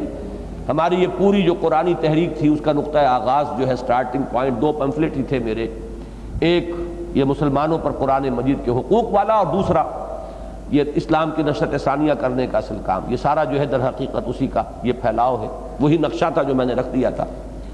تو دو چیزوں کو پہچان لیجئے، ایک لفظ تدبر ہے اور ایک لفظ تذکر ہے۔ تذکر کے معنی ہے اصل سبق حاصل کر لینا، نصیحت اور یاد دہانی اخذ کر لینا۔ تدبر کے معنی ہے گہرائی میں اتر کر غور و فکر کرنا۔ تدبر قرآن کا جو ہے وہ انتہائی مشکل کام ہے، اس لیے کہ اس کی گہرائی اتھاہ ہے، فیتھم لیس جسے آپ کہتے ہیں، اس کی تہ تک پہنچنا ممکن ہی نہیں۔ کتنا ہی آپ غوطہ زنی کیجئے، بقول اقبال کے قرآن میں ہو غوطہ زن ہے مرد مسلمان، کتنی غوطہ زنی کیجئے اس کی تہ تک نہیں پہنچ سکتے۔ پوری زندگیاں کھپا دیں، چاہے آپ زمخشری بن جائیں اور چاہے آپ رازی بن جائیں، قرآن مجید کی تہ تک نہیں پہنچ سکتے۔ لگ جائیے، پوری عمر لگا دیجیے۔ لا تنقضی عجائبہ ولا یشبع منہ العلماء ولا یخلق عن کثرت الرد، اس کی عجائب کبھی ختم ہی نہیں ہوں گے، علماء اس سے کبھی سیر نہ ہوں گے، اور کبھی اس کی بار بار کے پڑھنے سے طبیعت اکتائے گی نہیں۔ تو یہ قرآن کی شان ہے۔ تو تدبر قرآن کے تقاضے تو کچھ اور ہیں، میں تفصیل سے وہاں لکھ چکا ہوں، جن حضرات کو بھی شوق ہو وہ اس کا چیپٹر جو ہے تدبر اور تذکر والا، یعنی قرآن مجید کو سمجھنے کے یہ دو درجے ہیں۔ تذکر نصیحت حاصل کر لینا، جیسے میں نے سادہ سی مثال سے سمجھایا ہے، 5ویں 6ٹھی جماعت میں ہمیں کوئی سٹوری پڑھائی جاتی تھی، تو سٹوری کے آخر میں مورل لیسن، اس سٹوری کا، اس کہانی کا حاصل کیا ہے، اس کا سبق کیا ہے، اس کا نتیجہ کیا نکلا، ہمیں اس سے کیا اخذ کرنا ہے۔ تو وہ جو مورل لیسن ہے یا جو وہ نصیحت ہے، جو اصل رہنمائی ہے قرآن کی، وہ قرآن مجید میں یوں سمجھیے کہ اس کی سطح پر رکھ دی ہے اللہ نے، اس کو گہرائی میں نہیں رکھا، اس لیے کہ معمولی استعداد کا آدمی بھی قرآن کو پڑھے گا تو وہ بھی اس بات کو پالے گا، اس لیے کہ اس کی ضرورت تو ہر شخص کو، عامی کو بھی ہے، خاص آدمیوں کو بھی ہے، بغیر پڑھے لکھے لوگوں کو بھی ہے، اور علماء اور فضلاء اور فلاسفہ اور حکماء کو بھی ہے، سب کو ہے۔ لہذا اس کو تو آسان رکھا۔ میں اس کی مثال دیا کرتا ہوں کہ اگر سطح سمندر پر کوئی، اگر آپ کا آئل ٹینکر جو ہے وہ ٹوٹ جائے، لیک کر جائے، تو اب یہ سطح سمندر کے اوپر تیل کی ایک تہ ہوگی، وہ تیل نیچے نہیں جائے گا، وہ سطح سمندر کے اوپر ہے۔ تو اسی طریقے سے ذکر جو ہے قرآن کا، نصیحت، سبق، عبرت، جو اصل تعلیم ہے اس کی، جس کی ہر شخص کو ضرورت ہے، وہ سطح پر ہے۔ البتہ عقلاء اور علماء اور فضلاء اور حکماء، اب وہ اس کی گہرائیوں میں اترے، غوطہ زنی کریں، کبھی سیر نہیں ہوں گے، اس کے عجائبات کبھی ختم نہیں ہوں گے۔ اس کی وجہ کیا ہے؟ وہ در حقیقت مولانا امین حسن اصلاحی صاحب کا چونکہ یہ خاص مضمون ہے، انہوں نے اپنی تفسیر میں اس مقام پر بڑی بحث کی ہے، قرآن کس کس پہلو سے آسان ہے، یا تذکر کے لیے اس میں کون کون سے اسلوب ہیں، کئی چیزیں گنوائی انہوں نے۔ اس کا اسلوب بہت سادہ ہے، زبان بہت سہل ممتنع کی ہے، پھر اس میں تصریف آیات، ایک ہی مضمون کو مختلف پیرایوں کے اندر بیان کر کے اس کے مختلف گوشوں کو نمایاں کر دینے کا ایک انداز ہے جو اللہ نے اختیار فرمایا۔ پھر اس میں بڑی سادہ تمثیلات ہیں کہ مشکل مضامین جو ہیں ان کو سادہ تمثیلوں سے واضح کیا، لیکن میں حیران ہوا کہ اس میں اصل شے جو ہے مولانا اس وقت کہیں لکھتے ہوئے ان کی ذہن سے رہ گئی ہے۔ اصل شے جو ہے، جو تحسیر قرآن کی بنیاد ہے، وہ یہ ہے کہ اس کا بنیادی مضمون وہ ہے جو فطرت انسانی کا جانا پہچانا ہے، وہ ہماری اپنی فطرت کے اندر موجود ہے، اور لفظ ذکر کے ساتھ در حقیقت اس کی مناسبت ہے۔ ذکر کہتے ہی اسے ہیں کہ جو چیز معلوم تھی کسی وجہ سے ہمارے حافظے میں نیچی گہری اتر گئی، ذہول ہو گیا، نسیان ہو گیا، اب آپ نے یاد دہانی کرا دی، تو در حقیقت یہ ہماری فطرت کے اندر یہ چیزیں مضمر ہیں، یہ حقائق موجود ہیں۔ چنانچہ حضرت حافظ ابن قیم رحمہ اللہ، ان کا میں نے ایک مرتبہ میثاق میں ایک چھوٹا سا شذرہ جو ہے وہ میں نے ترجمہ کر کے شائع کیا تھا، جس کے یہ الفاظ ہیں کہ ایک سلیم الفطرت انسان جب قرآن کو پڑھتا ہے تو یوں محسوس کرتا ہے کہ قرآن اس کے لوح قلب کے اوپر لکھا ہوا ہے، وہاں سے پڑھ رہا ہے۔ یہ ہے اصل تاثیر کہ ہمارے اپنے اندر سے فطرت کی گواہی کو یہ در حقیقت ابھار کر لاتا ہے اوپر۔ اس لیے کوئی منطق آتی ہو کسی کو نہ آتی ہو، وہ لغت کا اور ان کا امام، نحو کا امام ہو نہ ہو، ایک شرط ضرور ہے کہ اتنی عربی آتی ہو کہ ترجمے کا وہ درمیان میں حجاب نہ رہے، براہ راست کمیونیکیشن ہو، قرآن مجید کا نزول براہ راست آپ کے ذہن و قلب پر ہو رہا ہو، بواسطہ ترجمہ نہیں۔ وہ تو پھر بریک ہو جاتا ہے، اس میں انٹرولز ہو جاتے ہیں، پھر ٹکڑوں ٹکڑوں میں بات سامنے آتی ہے، اس کا تاثر وہ نہیں رہتا۔ وہ تاثر جو ہوتا ہے تسلسل کے ساتھ اگر قرآن مجید آپ کے ذہن و قلب کے سامنے آتا چلا جائے تو در حقیقت وہ آپ کی اپنی فطرت کے تاروں کو چھیڑتا ہے۔ نغمے اب وہاں سے نکلتے ہیں، نغمے بیتاب ہیں تاروں سے نکلنے کے لیے، ایک ذرا چھیڑ تو دے زخمہ مضراب حیات۔ یہ ہے در حقیقت تفسیر قرآن کا اصل پہلو۔ تو میں نے تذکر پر بھی گفتگو کی ہے اور ایمان بالقرآن کے ضمن میں بھی اس کتابچے میں میری یہ بحث موجود ہے، جو حضرات مزید شرح و بسط کے ساتھ دیکھنا چاہیں وہاں مطالعہ کر لیں۔ وَلَقَدْ يَسَّرْنَا الْقُرْآنَ لِلذِّكْرِ فَهَلْ مِن مُدَّكِرٍ۔ اب دیکھیے یہاں بھی حل سے شروع ہوا ہے، تو گویا کہ استفہام ہے۔ یہ استفہام جو ہے یہ چیلنج کے انداز کا ہے، کوئی نصیحت اخذ کرنے والا؟ فَهَلْ مِن مُدَّكِرٍ، یعنی ہم نے تو حجت قائم کر دی ہے تمہارے اوپر، ہم نے قرآن کو آسان بنا دیا ہے، قرآن میں یہ استعداد رکھ دی ہے کہ وہ تمہارے اپنے فطرت کے مضمر حقائق کو اجاگر کر کے ابھار کر تمہارے شعور کی سطح پر لے آئے گا۔ تو لیکن یہ کہ نیت تو ہو، ارادہ تو ہو۔ اگر نیت میں فطور ہے، جیسے کہ کہا جاتا ہے کہ سوتے کو جگایا جا سکتا ہے، جاگتے کو کیسے جگایا جائے؟ اگر سب کچھ جان بوجھ کر بھی وہ جو من حرامی ہوا ہو تو یہ بات دوسری ہے بالکل، کہ پھر تو انسان نہیں جاگے گا۔ لیکن یہ کہ اگر کوئی بھی طبیعت کے اندر آمادگی ہے، حقیقت کی کوئی طلب ہے، ہدایت کی کوئی آرزو ہے، وَلَقَدْ يَسَّرْنَا الْقُرْآنَ لِلذِّكْرِ فَهَلْ مِن مُدَّكِرٍ، ہم نے تو قرآن کو سبق آموزی کے لیے، نصیحت اخذ کرنے کے لیے آسان بنا دیا ہے، تو ہے کوئی جو اس سے سبق حاصل کرے۔ کذبت عاد، مشکل جتنے مضامین اس سورہ مبارکہ کے تھے وہ آ گئے۔ انباء الرسل، قصص النبیین کا فرق، رسول اور نبی کا فرق۔ رسول کے بارے میں یہ قانون کہ اس کی لازماً نصرت ہوگی، انی مغلوب فانتصر، اور پھر یہ کہ ذکر کسے کہتے ہیں اور قرآن مجید کس اعتبار سے ذکر کے لیے نہایت آسان ہے۔ یہ انتہائی آسان ہے تذکر کے اعتبار سے، انتہائی مشکل ہے تدبر کے اعتبار سے۔ پوری عمر کھپا کر بھی کوئی شخص یہ نہیں کہہ سکتا کہ میں نے قرآن مجید کے فہم کا حق ادا کر دیا اور اب میں لے چکا جو اس میں ہے، اب اس میں کچھ اور باقی نہیں رہا، معاذ اللہ ثم معاذ اللہ۔ کذبت عاد فکیف کان عذابی ونذر، اب یہ تیزی کے ساتھ چلے گی بات۔ اسی طرح عاد نے جھٹلایا، وہ اہلک عاد الاولی جو آیا تھا سورۃ النجم میں، فکیف کان عذابی ونذر، تو کیسے رہا میرے سزا کا معاملہ، میرے عذاب کا معاملہ اور میرا انذار۔ انا ارسلنا علیہم ریحا صرصرا فی یوم نحس مستمر، ہم نے ان پر بھیج دی یا چھوڑ دی۔ ارسلنا جو ہے یہ دونوں معنی آتا، جیسے اگر کہیں شکار کے اوپر آپ کتا چھوڑے تو یہ بھی اس کے لیے بھی لفظ ارسال آئے گا۔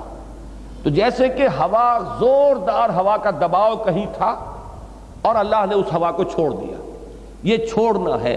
انا ارسلنا علیہم ریحا صرصرا، بڑی باد تند، بڑی تیز ہوا ہم نے ان کے اوپر چھوڑ دی۔ اور قرآن مجید میں 29ویں پارے میں آتا ہے 7 لیال و 8 ایام، 7 راتیں اور 8 دن وہ ہوا تیز و تند آندھی جو ہے وہ ان کے اوپر چلتی رہی۔ فی یوم نحس مستمر، ایک ایسے دن میں، ایک ایسے وقت میں۔ اب یہاں یوم کا لفظ جو ہے ایک دن کے لیے نہیں آئے گا، اس لیے کہ وہاں 7 لیال و 8 ایام آیا ہے۔ تو ایک ایسا وقت، ایک ایسا موقع جو کہ نہایت نحوست والا تھا اور مستمر، استمرار کہتے ماضی استمراری اور حال استمراری، جس میں کوئی چیز جاری ہو، کر رہا تھا، جا رہا ہوں، تو وہ استمرار ہے۔ مسلسل کے ساتھ، تسلسل کے ساتھ وہ نحوست والی ہوا جو ہے وہ ان کے اوپر چلی۔ تنزع الناس، نزع کہتے ہیں کھینچ لینے کو، عالم نزع، جب کہ انسان کی جان اس کے جسم میں سے کھنچ رہی ہو، یہ عالم نزع ہے۔ تنزع الناس، وہ کھینچتی تھی لوگوں کو۔ اب یہ نزع جو ہے خاص طور پر دیکھیے جیسے کسی پودے کو اکھیڑ لیا جائے، اور میں نے بیان کیا عذاب استیصال کی وضاحت میں کر چکا ہوں، کسی پودے کو جڑ سے اکھیڑ لینا، وہی لفظ یہاں لائے تنزع الناس، وہ لوگوں کو اکھیڑ رہی تھی، تیز ہوا اٹھا اٹھا کر پٹک رہی ہوگی انہیں۔ تنزع الناس کأنہم اعجاز نخل منقعر، گویا کہ وہ کھجور کے ایسے تنے تھے کہ جو جڑوں کے اکھیڑ لیے جائیں۔ قار کہتے ہیں کسی شے کی انتہائی جو نچلا حصہ ہو، تو منقعر کے دونوں معنی ہو سکتے ہیں، جو چیز گہرائی میں اتر جائے، اور یہ بھی کہ جو گہرائی سے اکھاڑ لی گئی۔ تنزع الناس کأنہم اعجاز نخل منقعر فکیف کان عذابی ونذر، کیسا رہا پھر میرا عذاب اور میرا انذار، میرا ڈرانا اور خبردار کرنا۔ وَلَقَدْ يَسَّرْنَا الْقُرْآنَ لِلذِّكْرِ فَهَلْ مِن مُدَّكِرٍ، ہم نے تو قرآن کو یاد دہانی کے لیے، سبق آموزی کے لیے آسان بنا دیا ہے، تو ہے کوئی نصیحت اخذ کرنے والا؟ یہ وہی انداز ہے جو غالب نے اختیار کیا ہے۔ کون ہوتا ہے حریف میں مرد افغن عشق، ہے مقرر لب ساقی پہ صلا میرے بعد، تو حل من مدکر، ہے کوئی نصیحت اخذ کرنے والا؟ کذبت سمود بالنذر، اسی طرح سمود نے، یہ سمود وہ قوم ہے جس کی طرف حضرت صالح علیہ السلام بھیجے گئے، انہوں نے بھی ڈرانے والوں کو، خبردار کرنے والوں کو۔ اب نذر جمع کیوں آیا ہے؟ یہ جیسا کہ میں عرض کر چکا ہوں، یہ بھی ہو سکتا ہے کہ اس میں مصدر ہے، یہ ڈرانے کو جھٹلایا، خبردار کرنے کو جھٹلایا۔ اور یہ بھی ہو سکتا ہے کہ رسول جب بھی دعوت دیتا ہے تو رسول کے ساتھ اس کے ساتھی بھی اس انذار میں شریک ہوتے ہیں، جیسے حضور کے ساتھ حضرت ابو بکر صدیق، حضرت عثمان غنی، حضرت موسیٰ بن عمیر، یہ کون ہے؟ یہ سب کے سب بھی اسی انذار کے کام میں شامل ہو گئے تھے۔ فَقَالُوا أَبَشَرٌ مِّنَّا وَاحِدًا نَتَّبِعُهُ، انہوں نے کہا کیا ہم میں سے ایک انسان، ہم اس کی پیروی کریں گے؟ یہ وہ عام مغالطہ ہے جو دنیا میں ہمیشہ نبیوں کے بارے میں ہوا، یہ تو ہم جیسا آدمی ہے، فلاں کا بیٹا، فلاں کا پوتا، فلاں قبیلے کا، فلاں گھرانے کا، جیسے ہم پیدا ہوئے ایسے یہ پیدا ہوا، جیسے ہم کھانا کھاتے ہیں ایسے یہ کھانا کھاتا ہے۔ مال ھذا الرسول یاکل الطعام ویمشی فی الاسواق، یہ کھانا بھی کھاتا ہے، بازاروں میں چلتا ہے، خرید و فروخت کرتا ہے، کاروبار کرتا رہا ہے، کیسے مان لیں؟ ابشرا منا واحدا، ہم میں سے ہی ایک شخص، ایک بشر، ایک انسان، نتبعہ، اب یہاں بھی دیکھیے یہ انداز کیا ہے، اس میں بھی وہی سائن آف ایکسکلیمیشن آئے گی۔ ہر صورت کا ایک خاص اسلوب ہوتا ہے، وہ اسلوب آپ کو اس میں ریپیٹڈ ملے گا۔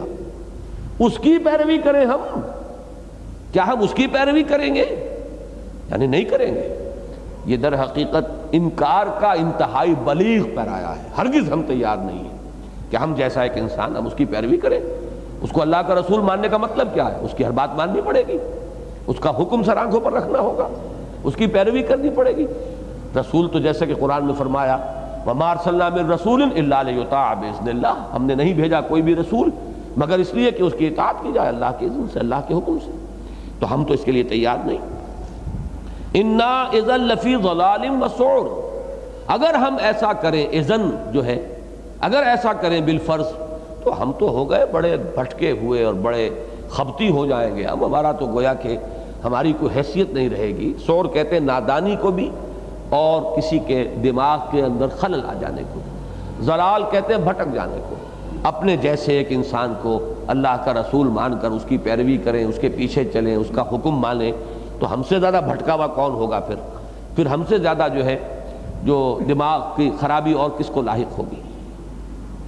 اُلقی الذکر علیہ من بیننا، پھر وہی سوالیہ انداز، کیا ہمارے مابین سے یہی ایک رہ گیا تھا کہ جس پر اللہ نے اپنا ذکر جو ہے وہ القاء کیا؟ کیا القاء کیا گیا؟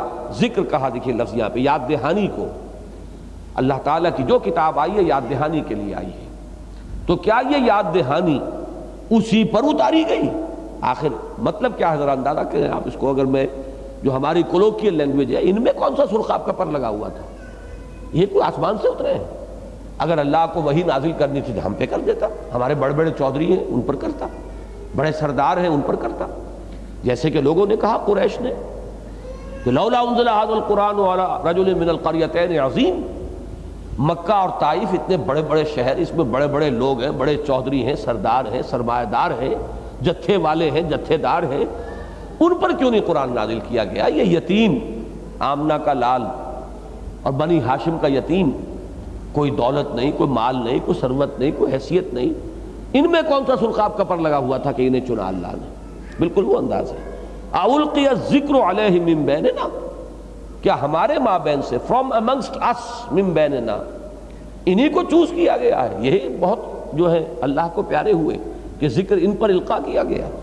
بل ہوا کذاب نشر، نہیں یہ جھوٹا ہے اور شیخی خورا ہے، خام خواہ اترا رہا ہے، یہ بہت اپنے آپ بن رہا ہے، یوں کہیے بن رہا ہے، یہ سب جھوٹ ہے اور تصنع ہے، اور یہ اپنی بڑائی کے لیے اور اپنی ذاتی جو ہے وجاہت قائم کرنے کے لیے یہ جھوٹ گھڑ رہا ہے۔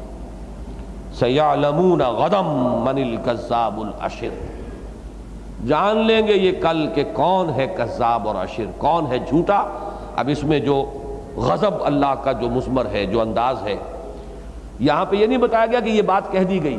میرا گمان یہ ہے واللہ عالم کہ یہ الفاظ سن کر حضرت صالح علیہ السلام پر کچھ طبیعت کے اندر ملال اور رنج کی کیفیت جو ہے وہ پیدا ہوئی ہوگی۔ جیسے حضور کو جب کہتے تھے مجنون تو حضور ملول ہوتے تھے، غمگین ہوتے تھے۔ سورہ نون، سورہ قلم بھی جس کا نام ہے، اس کے شروع میں حضور کے دلجوئی کے لیے آیات اتری ہے نا، نون والقلم وما یسطرون ما انت بنعمت ربک بمجنون وان لک لاجرا غیر ممنون وانک لعلی خلق عظیم۔ اے نبی آپ کیوں رنجیدہ ہوتے ہیں، کیوں غمزدہ ہوتے ہیں؟ ان کے کہنے سے کوئی معاذ اللہ آپ مجنون تو نہیں ہو جائیں گے؟ پاگل ہیں، کہنے دیجئے جو کہہ رہے ہیں۔ اس انداز میں اللہ تعالیٰ دلجوئی فرماتے ہیں نبیوں کی۔ تو میرے نزدیک یہ جملہ اس وقت حضرت صالح سے کہا گیا ہے کہ اے صالح گھبراؤ نہیں، سَيَعْلَمُونَ غَدًا مَنِ الْكَذَّابُ الْأَشِرُ، یہ کوئی دن کی بات ہے۔ جیسے کہ وہاں بھی سورہ نون میں بھی آیا فَسَتُبْصِرُ وَيُبْصِرُونَ بِأَيِّكُمُ الْمَفْتُونُ، ان قریب ہے نبی آپ بھی دیکھ لیں گے، یہ بھی دیکھ لیں گے کہ دماغ کس کا پھر گیا تھا، کس کو خلل دماغی کا عارضہ ہو گیا تھا۔ یہ سب چند دن میں کھل جائے گی بات۔ آخر کتنے سال لگے غزوہ بدر تک؟ سورہ نون کے نزول سے لے کر غزوہ بدر تک 12 سال ہوں گے، 13 ہوں گے۔ 12-13 سال کی مدت کیا ہوتی؟ پتہ چل گیا کون کیا ہے، کون کتنے پانی میں ہے۔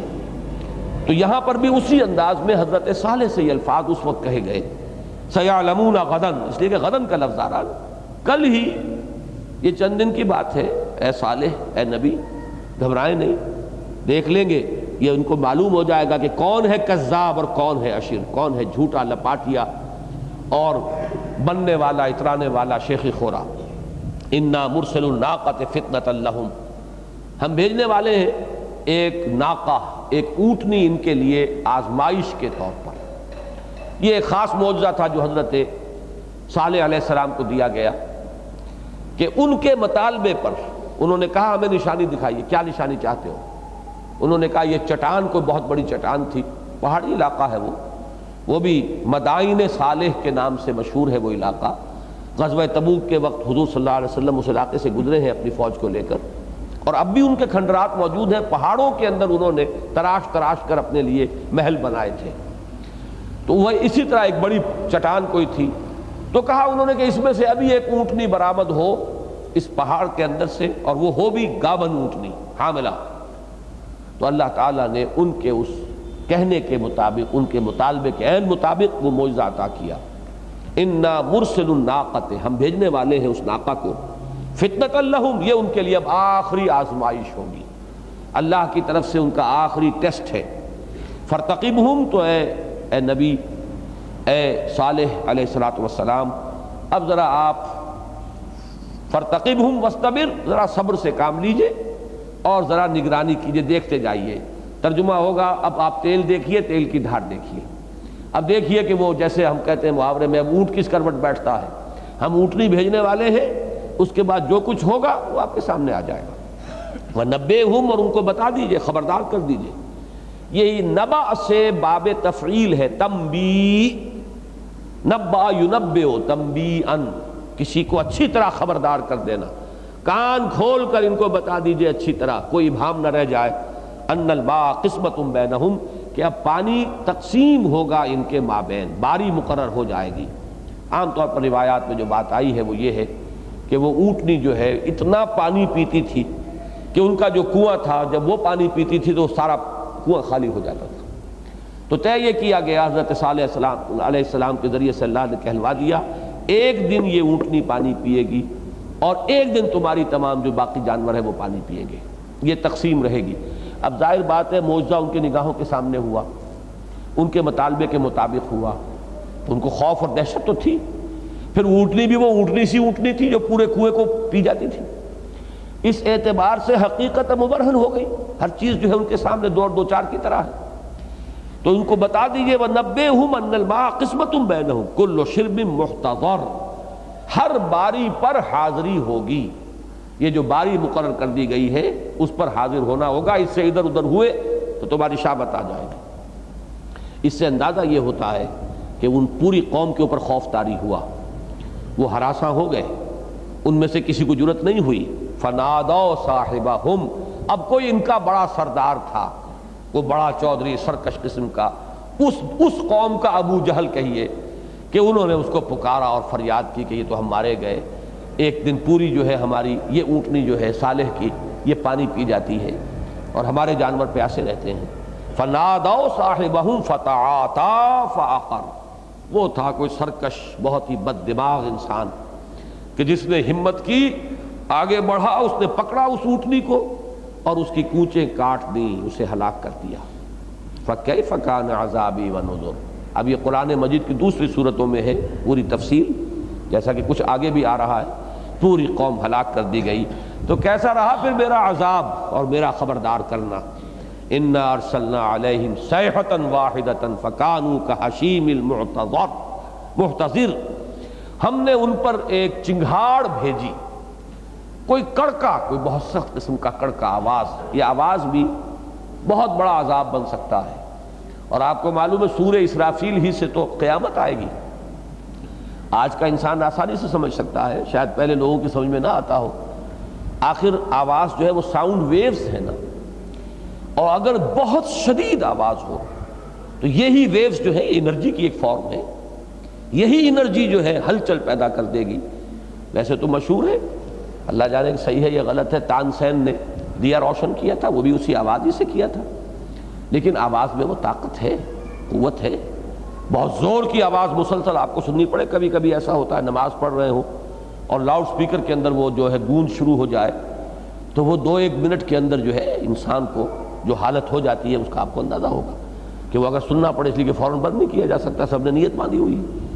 تو اس سے اندازہ کیجئے وہ آواز، اِنَّا أَرْسَلْنَا عَلَيْهِمْ صَيْحَةً وَاحِدَةً، ایک ہی چنگھاڑ، ایک ہی کوئی بہت بڑی کڑک ہم ان کے اوپر بھیجنے والے ہیں، ہم نے بھیجی۔ فَكَانُوا كَحَشِيمِ الْمُحْتَظِرِ، تو وہ ہو کر رہ گئے باڑ لگانے والے کی باڑ کا چورا بن کر۔ یہ لفظ جو ہے میں حیران ہوا کہ تفسیر تدبر قرآن میں بہت بڑی غلطی ہوئی ہے، اس سے پہلے میں نے نوٹ نہیں کیا، یہاں پر بھی یہ حضرات کوئی ہوں تو ان کو بتا دیں کہ وہاں محتضر ضاد ہی سے لکھ دیا گیا ہے۔ اب یہاں پہلے آیا تھا محتضر، وہ تھا ضاد سے، اور یہ ہے محتضر زوئے سے، ضا۔ محتضر جو ہے اس کے معنی بالکل اور ہیں۔ حزیرہ کہتے ہیں باڑ جہاں کسی چیز کو جمع کیا جائے۔ شاہ ولی اللہ دہلوی رحمۃ اللہ علیہ کا جنہوں نے کچھ بھی مطالعہ کیا، حزیرۃ القدس کی ایک اصطلاح ان کی بہت ہے کہ اللہ تعالیٰ کا ایک خاص عالم ہے اس کائنات کے اندر، عالم بالا میں، جہاں یہ فیصلے ہوتے ہیں آخری، حزیرۃ القدس ہے وہ عالم امر کی کوئی شے ہے، کوئی جگہ ہے، اللہ جانے۔ ہمارے لیے تو وہ چیزیں جو ہیں وہ کوئی ذاتی تجربے کی نہیں ہے۔ ویسے یہ کہ ملائکہ مقربین، یہ تو قرآن مجید میں آتا ہے، جو بہت ہی قرب رکھنے والے ہیں۔ تو حزیرۃ القدس یہ ایک خاص اصطلاح ہے شاہ ولی اللہ دہلوی کے فلسفے کی۔ تو حزیرہ کہتے ہیں کوئی ایسی جگہ جہاں کچھ چیزوں کو جمع کر لیا گیا ہو، اور محتضر ہے وہ باڑا بنانے والا جس نے کہ جمع کیا کرنے کے لیے۔ جیسے کہ عام طور پر دیہات میں آپ دیکھیں گے کہ بھینسوں کا باڑا ہے، بھینسیں ہیں، بیل ہیں، ان کے وہ کانٹے دار جھاڑیوں کا لا کر اس کے گرد جو ہے وہ باڑ بنا دیتے ہیں۔ اب ظاہر بات ہے وہ کانٹے دار جھاڑیاں جو ہے کوئی مستقل وہ دیوار تو نہیں بن سکتی، کچھ عرصے کے بعد چورا چورا ہو جاتی ہے وہ، تو وہ جو چورا ہوئی ہوئی کیفیت ہے وہ ہے حشیم۔ تو ہو کر رہ گئے جیسے کہ کسی باڑ والے کی باڑ چورا ہو کر رہ جاتی ہے۔ فَكَانُوا كَحَشِيمِ الْمُحْتَظِرِ وَلَقَدْ يَسَّرْنَا الْقُرْآنَ لِلذِّكْرِ فَهَلْ مِن مُّدَّكِرٍ، اور ہم نے تو قرآن کو آسان بنا دیا ہے سبق آموزی کے لیے اور حقیقت کو جاننے اور پہچاننے کے لیے، تو ہے کوئی جو نصیحت اخذ کرے۔ کذبت قوم لوط بالنذر، جھٹلایا لوط کی قوم نے بھی، اور یہ بات میں کئی مرتبہ عرض کر چکا ہوں کہ قوم لوط میں لفظ قوم مجازی ہے، حقیقی نہیں ہے۔ حضرت لوط اس قوم سے تعلق نہیں رکھتے تھے، جبکہ حضرت ہود قوم عاد ہی کے ایک فرد تھے، الی عاد اخاہم ہودا، اور اسی طرح حضرت صالح قوم سمود ہی کے ایک فرد تھے، جیسے کہ حضور صلی اللہ علیہ وسلم قریش ہی کے ایک فرد تھے، عربی ہی تھے نسل میں اور بنی اسماعیل میں سے تھے۔ لیکن حضرت لوط علیہ السلام جو ہیں وہ سدوم اور عمورہ کے رہنے والے لوگوں کے ہم قوم نہیں تھے، یہ تو حضرت ابراہیم علیہ السلام کے بھتیجے ہیں، ان کے ساتھ ہی عراق سے انہوں نے ہجرت کی تھی، اور وہاں سے شام ہوتے ہوئے پھر آ کر فلسطین میں جب آباد ہوئے حضرت ابراہیم علیہ السلام، پھر وہاں سے اللہ تعالیٰ کے حکم سے ان کو خاص طور پر رسول بنا کر اور سدوم اور عمورہ کی بستیوں کی طرف بھیجا گیا، تو مجازن قوم کہا جائے گا، وہ حقیقی لفظ نہیں ہے۔ کذبت قوم لوط بالنذر، جھٹلایا لوط کی قوم نے بھی انذار کو یا خبردار کرنے والوں کو۔ انا ارسلنا علیہم حاصبا الا آل لوط، ہم نے ان پر ایک ایسی آندھی بھیجی جس میں کہ پتھر تھے، تیز آندھی آ رہی ہو اور اس میں کنکریاں ہوں تو وہ کنکریاں بلٹس کا کام کریں گی، اس سے وہ قوم ہلاک کی گئی۔ پھر یہ کہ کوئی زلزلہ بھی ایسا آیا ہے کہ جس سے ان کی بستیاں گریں، تمام مکانات گرے، عالیہا سافلہا کے الفاظ آتے ہیں، اور پچھلی صورت کے اندر اس کے لیے جو لفظ آئے تھے والمؤتفقۃ اہوا فغشاہا ما غشا، اور وہ بستیاں جو الٹ دی گئیں اور پھر انہیں ڈھانپ لیا جس چیز نے ڈھانپا، پھر اس کے اوپر ان کنکریوں کے ڈھیر لگتے چلے گئے، اور وہ گویا کہ وہ ایک طرح کے مونڈز بن گئے، وہ ٹیلے بن گئے ان کنکریوں کو جن میں وہ بستیاں جو ہے وہ چھپ گئیں، اور پھر یہ کہ وہ بستیاں اس زلزلے کی وجہ سے سمندر میں دھنس گئیں، اور اس وقت جو ہے وہ اسی ڈیڈ سی میں بحیرہ مردار کا وہ ایک اس کے مغربی ساحل کا ایک حصہ ہے۔ تو فرمایا انا ارسلنا علیہم حاصبا الا آل لوط، ہاں لوط کے گھر والے ان کو ہم نے بچایا، نجیناہم بسحر، ہم نے انہیں بچا لیا صبح کے وقت، تڑکے صبح، نعمت من عندنا، یہ ایک نعمت تھی ہماری طرف سے، ہمارا فضل ہوا، ہم نے انہیں بچایا۔ کذالک نجزی من شکر، بقیہ مختلف مقامات پر ذکر ہے کہ حضرت لوط کی بھی بیوی جو تھی، اور غالباً وہ اسی قوم کی فرد تھی، وہ جو بیوی تھی وہ مشرک رہی اور اپنی قوم کے ساتھ رہی، وہ ہلاک ہوئی ہے۔ کذالک نجزی من شکر، اسی طرح ہم بدلہ دیتے ہیں ان کو جو شکر گزاری کی روش اختیار کرتے ہیں۔ وَلَقَدْ أَنذَرَهُمْ بَطْشَتَنَا فَتَمَارَوْا بِالنُّذُرِ، اور اس نے تو ان کو خبردار کر دیا تھا ہماری پکڑ سے، ایسا نہیں تھا کہ ہم نے بغیر وارن کیے ان پر وار کیا ہو، ہم نے وارن کیا ہے، للکارا ہے، انذار کیا ہے، خبردار کیا ہے پورے طریقے سے۔ وَلَقَدْ أَنذَرَهُمْ، لوط نے علیہ الصلوۃ والسلام ان کے انذار کا حق ادا کر دیا تھا ہماری پکڑ کے ضمن میں۔ فَتَمَارَوْا بِالنُّذُرِ، تو وہ جھگڑتے ہی رہے، مین میخ ہی نکالتے رہے وہ انذار میں اور اس خبردار کرنے میں۔ وَلَقَدْ رَاوَدُوهُ عَنْ ضَيْفِهِ، اور انہوں نے تو چاہا تھا پھسلانا لوط کو اپنے مہمان سے، یعنی جو فرشتے آئے تھے حضرت لوط علیہ السلام کے پاس عذاب الہی کی خبر دینے کے لیے، اور یہ انہیں کہنے کے لیے کہ تم اب یہاں سے اس بستی سے نکل جاؤ، صبح سے پہلے پہلے یہاں عذاب آنے والا ہے۔ وہ نہایت خوبصورت لڑکوں کی شکل میں اللہ تعالیٰ نے ان فرشتوں کو بھیجا تھا، یہ آخری حجت ان پر قائم کرنے کے لیے، کہ وہ پھر جس طریقے سے ان کے اندر وہ بدکاری کا جو وصف راسخ ہو چکا تھا اس کی وجہ سے انہوں نے پوری کوشش کی کسی طرح لوط ہمیں یہ جو لڑکے ہیں خوبصورت یہ ہمارے حوالے کر دے۔ وَلَقَدْ رَاوَدُوهُ عَنْ ضَيْفِهِ فَطَمَسْنَا أَعْيُنَهُمْ، بعض روایات میں آتا ہے کہ حضرت لوط علیہ السلام، تو یہ تو تفصیل قرآن میں بھی ہے کہ بہت دل گرفتہ ہوئے کہ میرے مہمانوں کے ساتھ اب یہ لوگ جو ہیں باز آنے والے نہیں ہیں، ان کے دماغوں کے اوپر شیطانی جنون سوار ہے، تو بڑے ملول تھے۔ تو فرشتے نے کہا کہ آپ گھبرائیں نہیں، یہ ہمارے قریب نہیں آ سکتے، اور ایک فرشتے نے ذرا اپنا ہاتھ یوں پھیلایا ہے اور اس سے ان سب کی بینائی سلب ہو گئی۔ یہ ہے جس کا ذکر کیا گیا ہے، فَطَمَسْنَا أَعْيُنَهُمْ، ہم نے ان کی نگاہوں کو برابر کر دیا، ان کی آنکھوں کو مٹا دیا۔ فَذُوقُوا عَذَابِي وَنُذُرِ، اور یہ گویا کہ اس وقت الفاظ کہے گئے اب چکھو میرا عذاب اور میرے انذار کا انجام، اپنی شامت اعمال۔ وَلَقَدْ صَبَّحَهُمْ بُكْرَةً عَذَابٌ مُسْتَقِرٌ، صبح یصبح صبح سے باب تفعیل ہے۔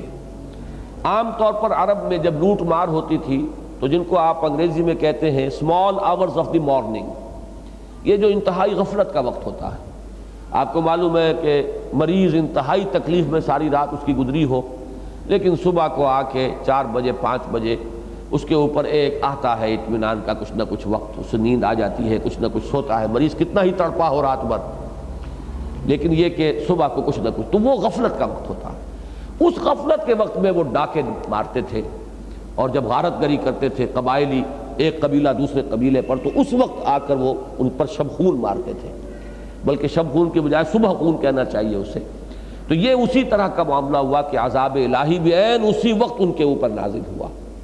وَلَقَدْ صَبَّحَهُمْ بُكْرَةً، اور ایک صبح کے وقت، صبح سویرے سویرے چھاپا مارا ان پر، عذاب مستقر، ایک عذاب نے جو ٹھہر جانے والا تھا، ٹک جانے والا عذاب تھا، وہاں آیا، اور پھر یہ نہیں کہ ایک جھونکا آئے اور گزر جائے، بلکہ وہ عذاب آیا اور اس عذاب نے وہاں ڈیرے لگا دیے۔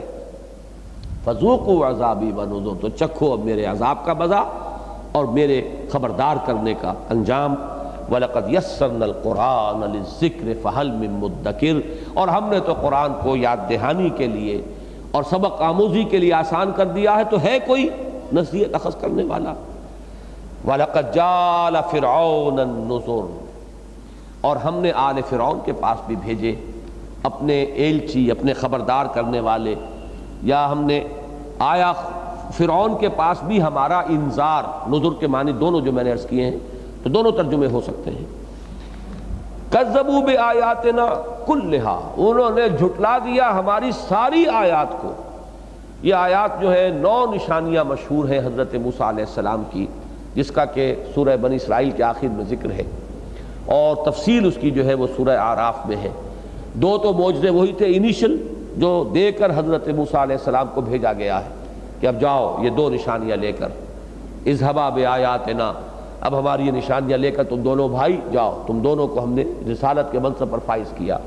ایک عصا کا معجزہ اور ایک وہ جو ید بیضا کا معجزہ ہے۔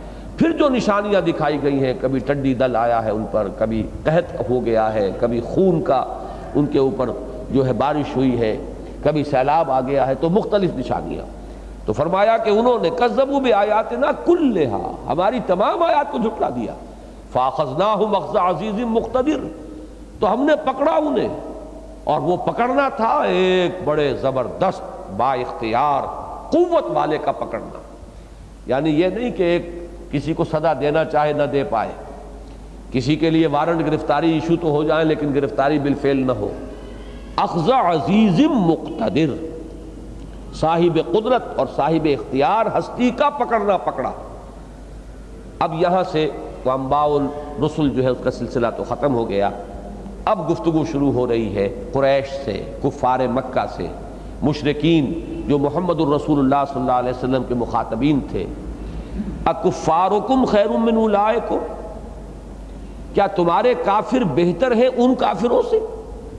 یعنی اگر ہم نے آل فرعون کو نہیں بخشا، اگر ہم نے قوم عاد کو نہیں بخشا، اگر ہم نے قوم سمود کو نہیں چھوڑا، وَثَمُودَ فَمَا أَبْقَى جو سورۃ النجم میں آیا، اور ہلاک کیا سمود کو اور نہیں باقی چھوڑا، تو آخر تمہارے اندر اب یہاں وہ لفظ جو ہے یہاں پلٹ کر آئے گا وہ محاورہ، تم میں کون سا سرخاب کا پر لگا ہوا ہے کہ قدرت خداوندی اور اللہ تعالیٰ کی سنت اور اس کا قانون جو ہے وہ تمہارے بارے میں بدل جائے گا۔ اکفارکم خیر من اولئکم، کیا تمہارے کافر، تمہارے متمرد، تمہارے یہ مشرک، تم میں سے جو لوگ کفر پر اڑ گئے ہیں، کیا یہ بہتر ہے کسی اعتبار سے ان سے؟ ام لکم براءۃ فی الزبر، یا تمہارے لیے کوئی براءت لکھی ہوئی ہے اگلی کتابوں میں، کوئی چھوٹ لکھی ہوئی ہے، کوئی اللہ کی طرف سے ضمانت ہے کہ عذاب صرف قوم نوح اور قوم ہود اور قوم صالح اور قوم لوط پر آئے گا اور تم پر نہیں آئے گا؟ یا تو اب دو ہی رستے ہو سکتے ہیں، یا تو تم بہتر ہو ان سے، یا بہتر تو نہیں ہو لیکن تمہیں کوئی خاص کنسیشن ملا ہوا ہے، تمہیں اللہ تعالیٰ کی طرف سے کوئی خاص ضمانت دی ملی ہوئی ہے۔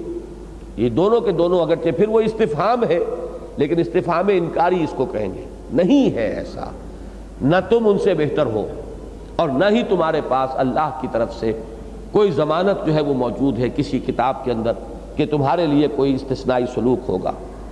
اب تیسری شکل کیا ہے، اب غور کیجئے، ام یقولون نحن جمیع منتصر، اے نبی کیا ان کا یہ خیال ہے، دیکھیے پہلی آیت میں ان سے براہ راست خطاب تھا، اکفارکم خیر من اولئکم ام لکم براۃ فی الزبر، یہ اسلوب ہے قرآن کا کہ مشرکین سے جن سے اللہ تعالیٰ کلام کرنا پسند ہی نہیں کرتا، جسے ہم کہتے ہیں محاورے میں منہ لگانا پسند نہیں کرتا، ایک بات کہتے ہی فوراً رخ جو ہے اب حضور کی طرف، اور ان کا ذکر اب ہو رہا ہے غائب کے صیغے میں، ام یقولون، اے نبی کیا ان کا یہ خیال ہے، یقولون کیا یہ کہتے ہیں، مراد کیا ان کا یہ خیال ہے، ام یقولون نحن جمیع منتصر کہ ہم بڑی جمعیت والے ہیں، ہماری قوت ہے، ہم بدلہ لے سکتے ہیں، ہم انتقام لے سکتے ہیں، یعنی ہمارے اوپر کہیں سے کوئی عذاب نہیں آ سکتا، ہم پر کہیں سے کوئی مصیبت نہیں آ سکتی، سیہزم الجمع ویولون الدبر، ان قریب پیٹھ دکھا دیں گی یہ ساری جمعیتیں اور یہ سارے لشکر اور یہ سارے ان کی جو لاؤ لشکر ہے ان کا، اور وہ پیٹھ دکھائیں گے اور ان کو ہزیمت ہو جائے گی، ہزیمت دے دی جائے گی۔ اس آیت کا خاص تعلق غزوہ بدر سے ہے اور اس کا خاص مصداق غزوہ بدر کو مانا گیا ہے کہ مکی دور میں گویا کہ ایک پیشون گوئی کی جا رہی ہے کہ اے نبی اب یہ کوئی دن کی بات ہے، اب ان کا انجام زیادہ دور نہیں ہے، بلکہ یہ کہ اس سے آگے جو لفظ آ رہا اگلی آیت، بل الساعۃ موعدہم والساعۃ ادھیٰ وامر، بلکہ وہ خاص معین وقت ہے ان کے وعدے کا وقت، اور وہ وقت جو ہے وہ کہیں زیادہ سخت ہے اور کہیں زیادہ کڑوا ہے۔ تو عام طور پر تو ساعت سے مراد قیامت لی گئی ہے، جیسے کہ شروع میں ہم نے بحث کی تھی کہ اقتربت الساعۃ وانشق القمر، قیامت قریب آ گئی اور سورج اور چاند پھٹ گیا، چاند شق ہو گیا، لیکن بعض حضرات نے یہاں اس ساعت کو، میں نے وضاحت کر دی تھی کہ ساعت جو ہے وہ تو گھڑی، ساعہ اس پر الف لام لگ گیا تو معین گھڑی، معین وقت، وہ معین وقت قیامت بھی ہے، اور اکثر و بیشتر یہ لفظ قیامت ہی کے لیے آتا ہے قرآن مجید میں، لیکن کوئی بھی معین وقت کسی کام کے لیے ہو تو اس کے لیے بھی الساعہ کا لفظ مستعمل ہو جائے گا۔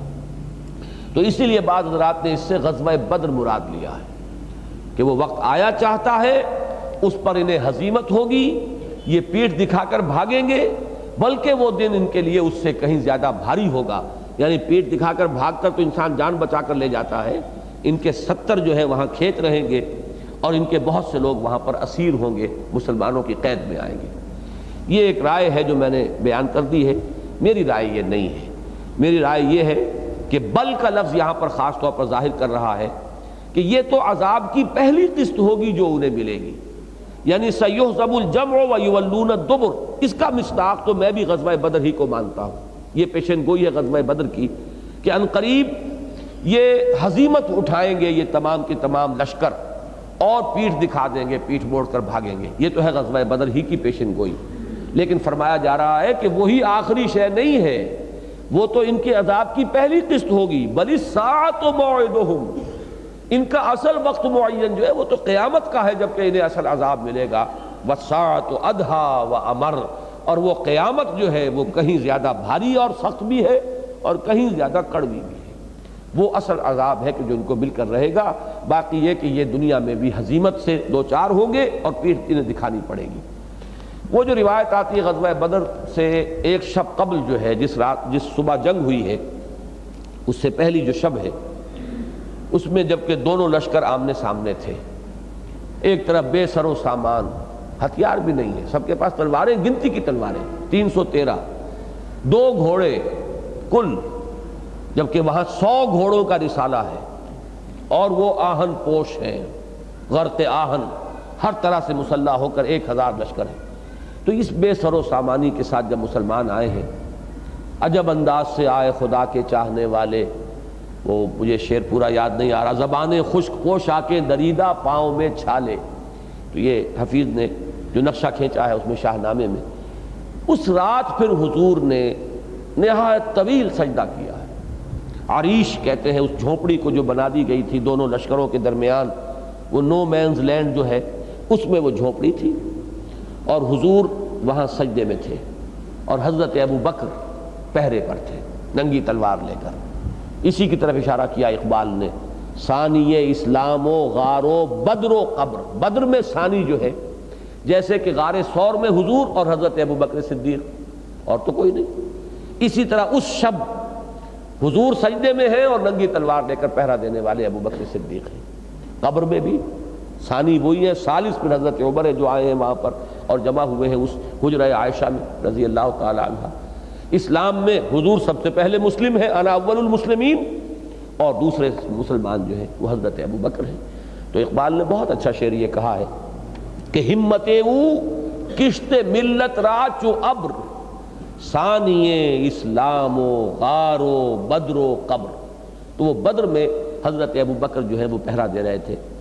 تو حضور نے جب طویل سجدہ کیا ہے اور دعا مانگی ہے تو آخری الفاظ یہ کہے ہیں کہ اللہ اگر یہ 313 کل ہلاک ہو گئے تو پھر قیامت تک تیرا نام لینے والا کوئی نہیں ہوگا۔ یہ الفاظ بڑے جذبات اور بڑی کوئی کیفیت ہوگی قلب محمدی پر صلی اللہ علیہ وسلم کے الفاظ نکلے ہیں۔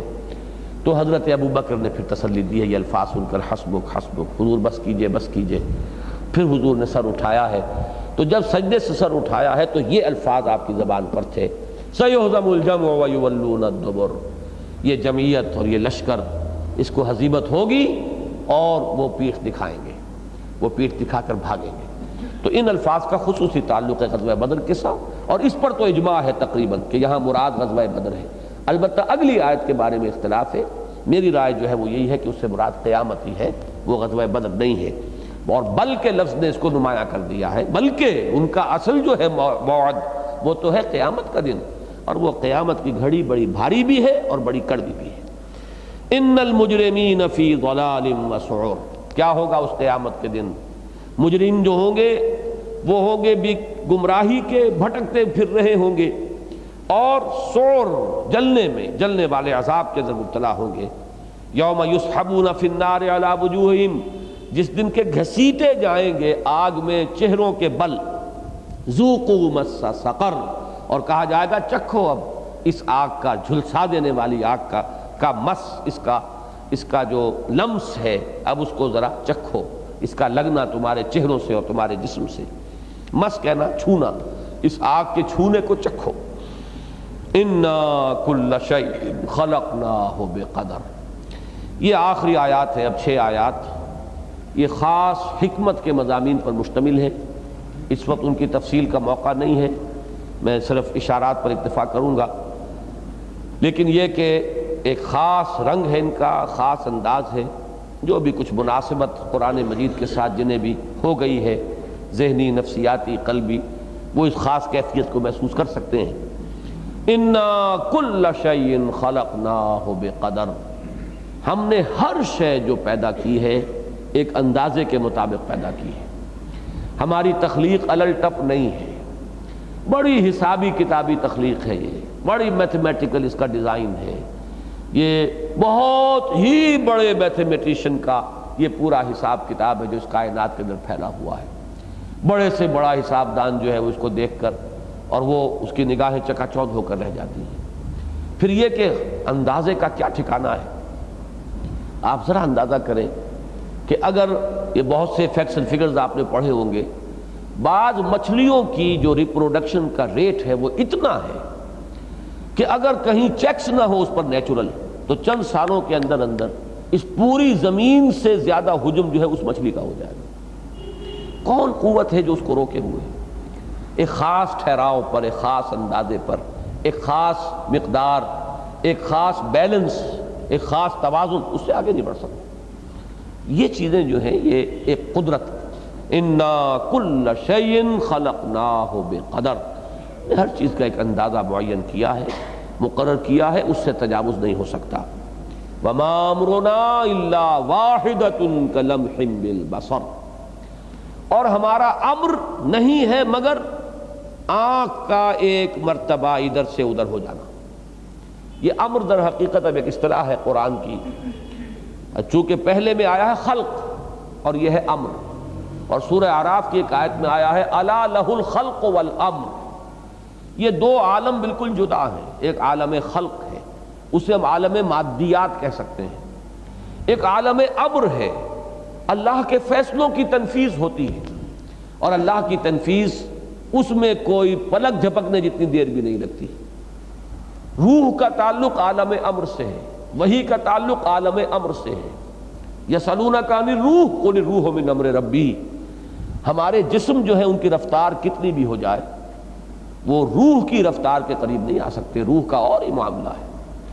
وہ چشم زدن کے اندر روح جو ہے کہیں سے کہیں پہنچتی ہے جس کا کہ ہم کوئی تصور بھی نہیں کر سکتے، وہ ہمارے اس فزیکل ورلڈ کے پیمانوں کے اندر آنے والا نہیں ہے، وہ عالم امر اور عالم ارواح۔ جو لوگ اس عالم ارواح کی باتوں کو اس عالم مادی کے پیمانوں سے ناپنے کی کوشش کرتے ہیں، بڑی ٹھوکر کھاتے ہیں۔ یہ دونوں عالم بالکل جدا ہیں، اس لیے قرآن مجید میں ہر جگہ وما امرنا الا واحدۃ کلمح بالبصر انما امرہ اذا اراد شیئا فانما یقول له کن فیکون۔ یہ کن فیکونی شان جو ہے یہ عالم امر کی ہے، عالم خلق میں یہ نہیں ہے۔ بچہ بھی ماں کے پیٹ میں 9 مہینے لیتا ہے، بیج جو ہے درخت بننے تک کئی سال لے گا یا چند مہینے لے گا، اگر وہ کوئی عام پودا ہے گندم کا اور کسی چیز کا۔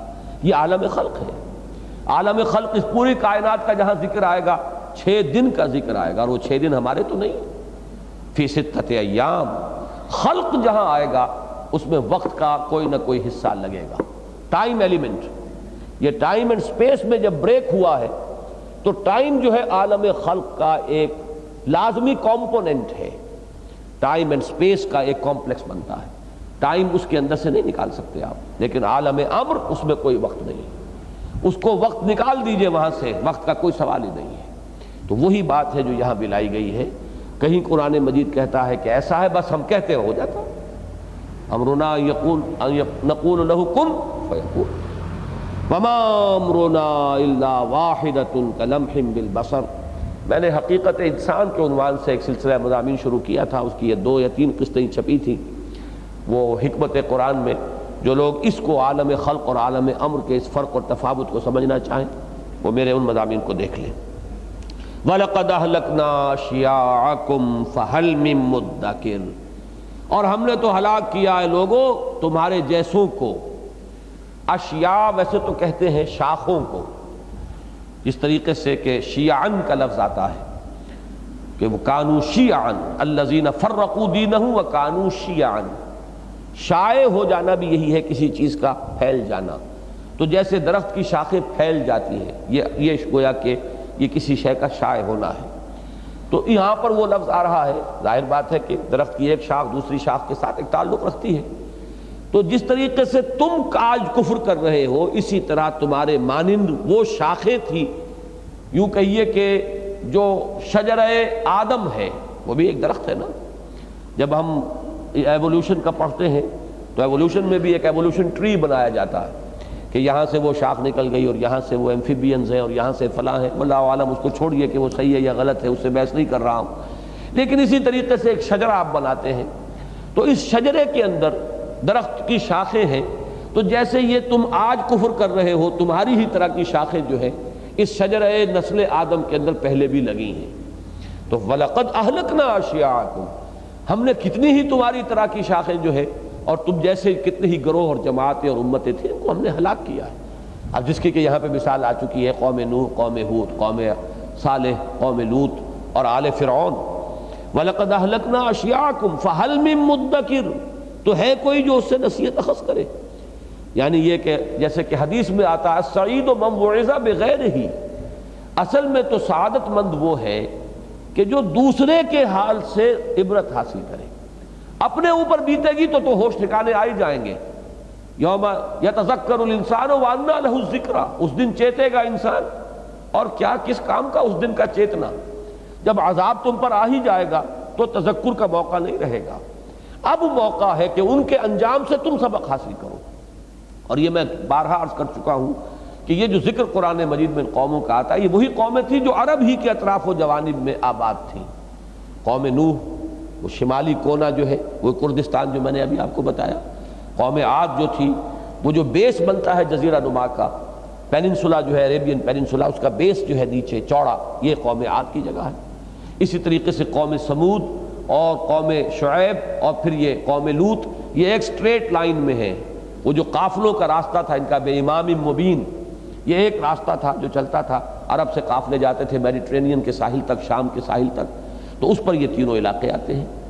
یہ ہے، اور ذرا سا ہٹیے وہاں سے بائیں ہاتھ کو تو سینائی پیننسولا کراس کیجئے تو مصر ہے، اور وہاں پر یہ آل فرعون تھے جو ہلاک ہوئے۔ تو یہ تمام اطراف و جوانب ہے اسی سرزمین کے کہ جس سے تمہارا تعلق ہے، اور تم ان کی داستانوں سے واقف ہو۔ تمہاری جو بھی فوک سٹوریز ہوتی ہیں جو چلی آ رہی ہوتی ہیں لوگوں کے اندر، کہانیاں، ان کے اندر ان کے حالات موجود تھے اور وہ ان کو جانتے تھے۔ تو وَلَقَدْ أَهْلَكْنَا أَشْيَاعَكُمْ، تمہارے کتنے ہی تم جیسوں کو ہم نے ہلاک کیا۔ فَهَلْ مِن مُدَّكِرٍ، تو ہے کوئی نصیحت اخذ کرنے والا، ہے کوئی السعید من وعظ بغیرہ کا مصداق بننے والا۔ وَكُلُّ شَيْءٍ فَعَلُوهُ فِي الزُّبُرِ، اور ہر شے جو یہ کر رہے ہیں یا جو انہوں نے کی ہے، جو کام بھی انہوں نے کیا ہے، جو کر رہے ہیں، صحیفوں میں محفوظ ہو رہا ہے، ریکارڈ ہو رہا ہے، لکھا جا رہا ہے۔ یہ کہیں گم ہونے والی شے نہیں ہے، چاہے وہ چھوٹی ہو اور چاہے بڑی ہو۔ وہ تمام چیزیں ما لہذا الکتاب لا یغادر صغیرۃ ولا کبیرۃ الا احصاها ووجدوا ما عملوا حاضرا، یہ کیسا ریکارڈ ہے، کیسا اعمال نامہ ہے، نے چھوٹی سی چھوٹی مائنیوٹس ڈیٹیلز کو بھی اومٹ نہیں کیا۔ وَكُلُّ شَيْءٍ فَعَلُوهُ فِي الزُّبُرِ وَكُلُّ صَغِيرٍ وَكَبِيرٍ مُسْتَطَرٍ، اور ہر چھوٹی چیز اور بڑی شے وہ لکھی ہوئی ہے، سطر کہتے ہیں، یہی سطریں ہیں، مستطر، لکھی ہوئی، سطروں کے اندر محفوظ ہر شے جو ہے ان کے تمام اعمال۔ اب اس میں الفاظ عام ہیں، یہ بھی کہ جو کچھ ہو رہا ہے پہلے سے اللہ کے علم کا، جو علم الہی کا صحیفہ ہے اس میں پہلے سے موجود ہے، کیونکہ اللہ کا علم قدیم ہے، ہر شے اللہ کے علم میں ہے اس کے وقوع ہونے سے پہلے، اور اب جو کچھ ہو رہا ہے وہ ریکارڈ بھی ہو رہا ہے ان کے اعمال ناموں کے اندر۔ تو الفاظ عام ہیں، ان دونوں کو لے آئیں گے۔ وَكُلُّ شَيْءٍ فَعَلُوهُ فِي الزُّبُرِ وَكُلُّ صَغِيرٍ وَكَبِيرٍ مُسْتَطَرٍ إِنَّ الْمُتَّقِينَ فِي جَنَّاتٍ وَنَهَرٍ۔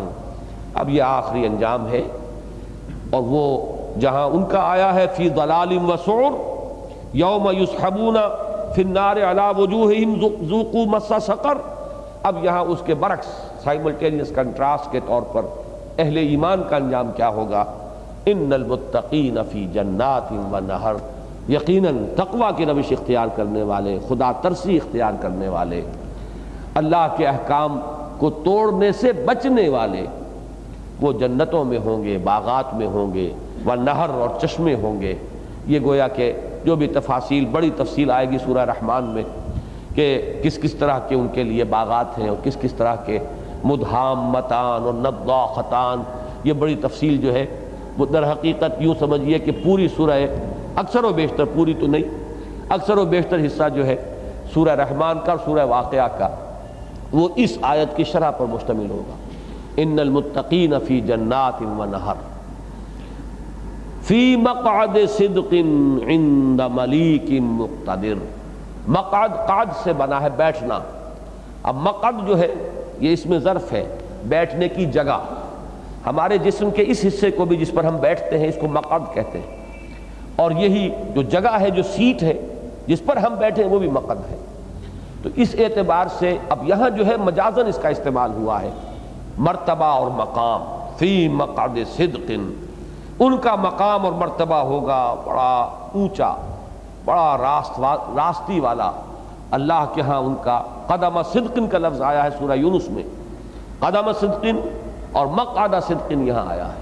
ان کا جو اونچا اور بڑا، جسے آپ سچا کہیں، سچا مقام ہوگا اللہ کے ہاں ان کا، وہ اللہ تعالیٰ کا کہ ہاں ان کا رتبہ ہوگا۔ اور کون؟ اللہ عند ملیک مقتدر، جو بادشاہ ہے اور بہت قدرت والا ہے، با اختیار بادشاہ، شہنشاہ ارض و سما کے قرب میں ان کو مقام اور مرتبہ اور ایک بہت ایک حیثیت اور اہمیت حاصل ہوگی۔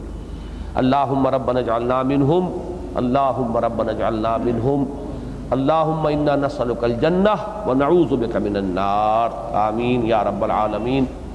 اللہ کا شکر ادا کرتا ہوں کہ جو میرا ارادہ تھا وہ پورا ہو گیا۔ یہ اس لیے بھی میں ضروری سمجھ رہا تھا کہ اب اگلے ہفتے اس درس کا ناغہ رہے گا، چونکہ 1 اپریل سے 4 اپریل تک، 4 اپریل کو اب اگلا جو ہے ہفتہ آنے والا ہے، یہ ہمارے محاضرات ہیں انجمن خدام القرآن کے جو اینول سیشن ہوا کرتے ہیں، تو وہ جناح ہال میں روزانہ بعد نماز مغرب جو ہیں وہ سیشنز ہیں، اشتہار اخبار میں آ رہا ہے، کچھ پرسوں آ جائے گا۔ پہلے دن 1 اپریل کو پاکستان میں نفاذ شریعت کا مسئلہ، یہ اس کا موضوع ہے، اور کافی علماء آ رہے ہیں صوبہ سرحد کی طرف سے بھی، سندھ سے بھی۔ پھر دوسرے دن ہے استحکام پاکستان، تیسرے دن خاص طور پر مسئلہ سندھ جو ہے، جو ہمارے لیے اس وقت ہماری قومی اور ملی زندگی کے لیے ایک بہت بڑا ایک پرابلم بن گیا ہے، اس کی صحیح طور پر اس کی تشخیص، جس پر میں نے ایک کتاب بھی لکھی ہے، تو اس پر ہے۔ اور چوتھے دن 4 تاریخ کو جو گویا کہ اس درس کے قائم مقام جو ہوگا جناح ہال میں اگلے ہفتے، وہ ہے اسلامی انقلاب کے لیے سیرت نبوی سے ہمیں کیا رہنمائی ملتی ہے۔ اس موضوع پر اگرچہ میں پہلے تقریریں تفصیلی کر چکا ہوں، لیکن میری کوشش یہ ہوگی کہ ایک کمپیکٹ بیان میں اس کے خلاصے کو جمع کر دیا جائے، اور بھی کچھ اس میں مقالات ہوں گے، تو 4 دن وہ معاملہ چلے گا، اور اس سے اگلے ہفتے بھی شاید میں درس نہ دے سکوں، کیونکہ میرا ایک دورہ ہے سرحدی اضلاع کا، بنوں اور کوہاٹ وغیرہ کا، مجھے جانا ہے وہاں، اس لیے میں نے چاہتا تھا کہ تسلسل کے ساتھ جو یہ درس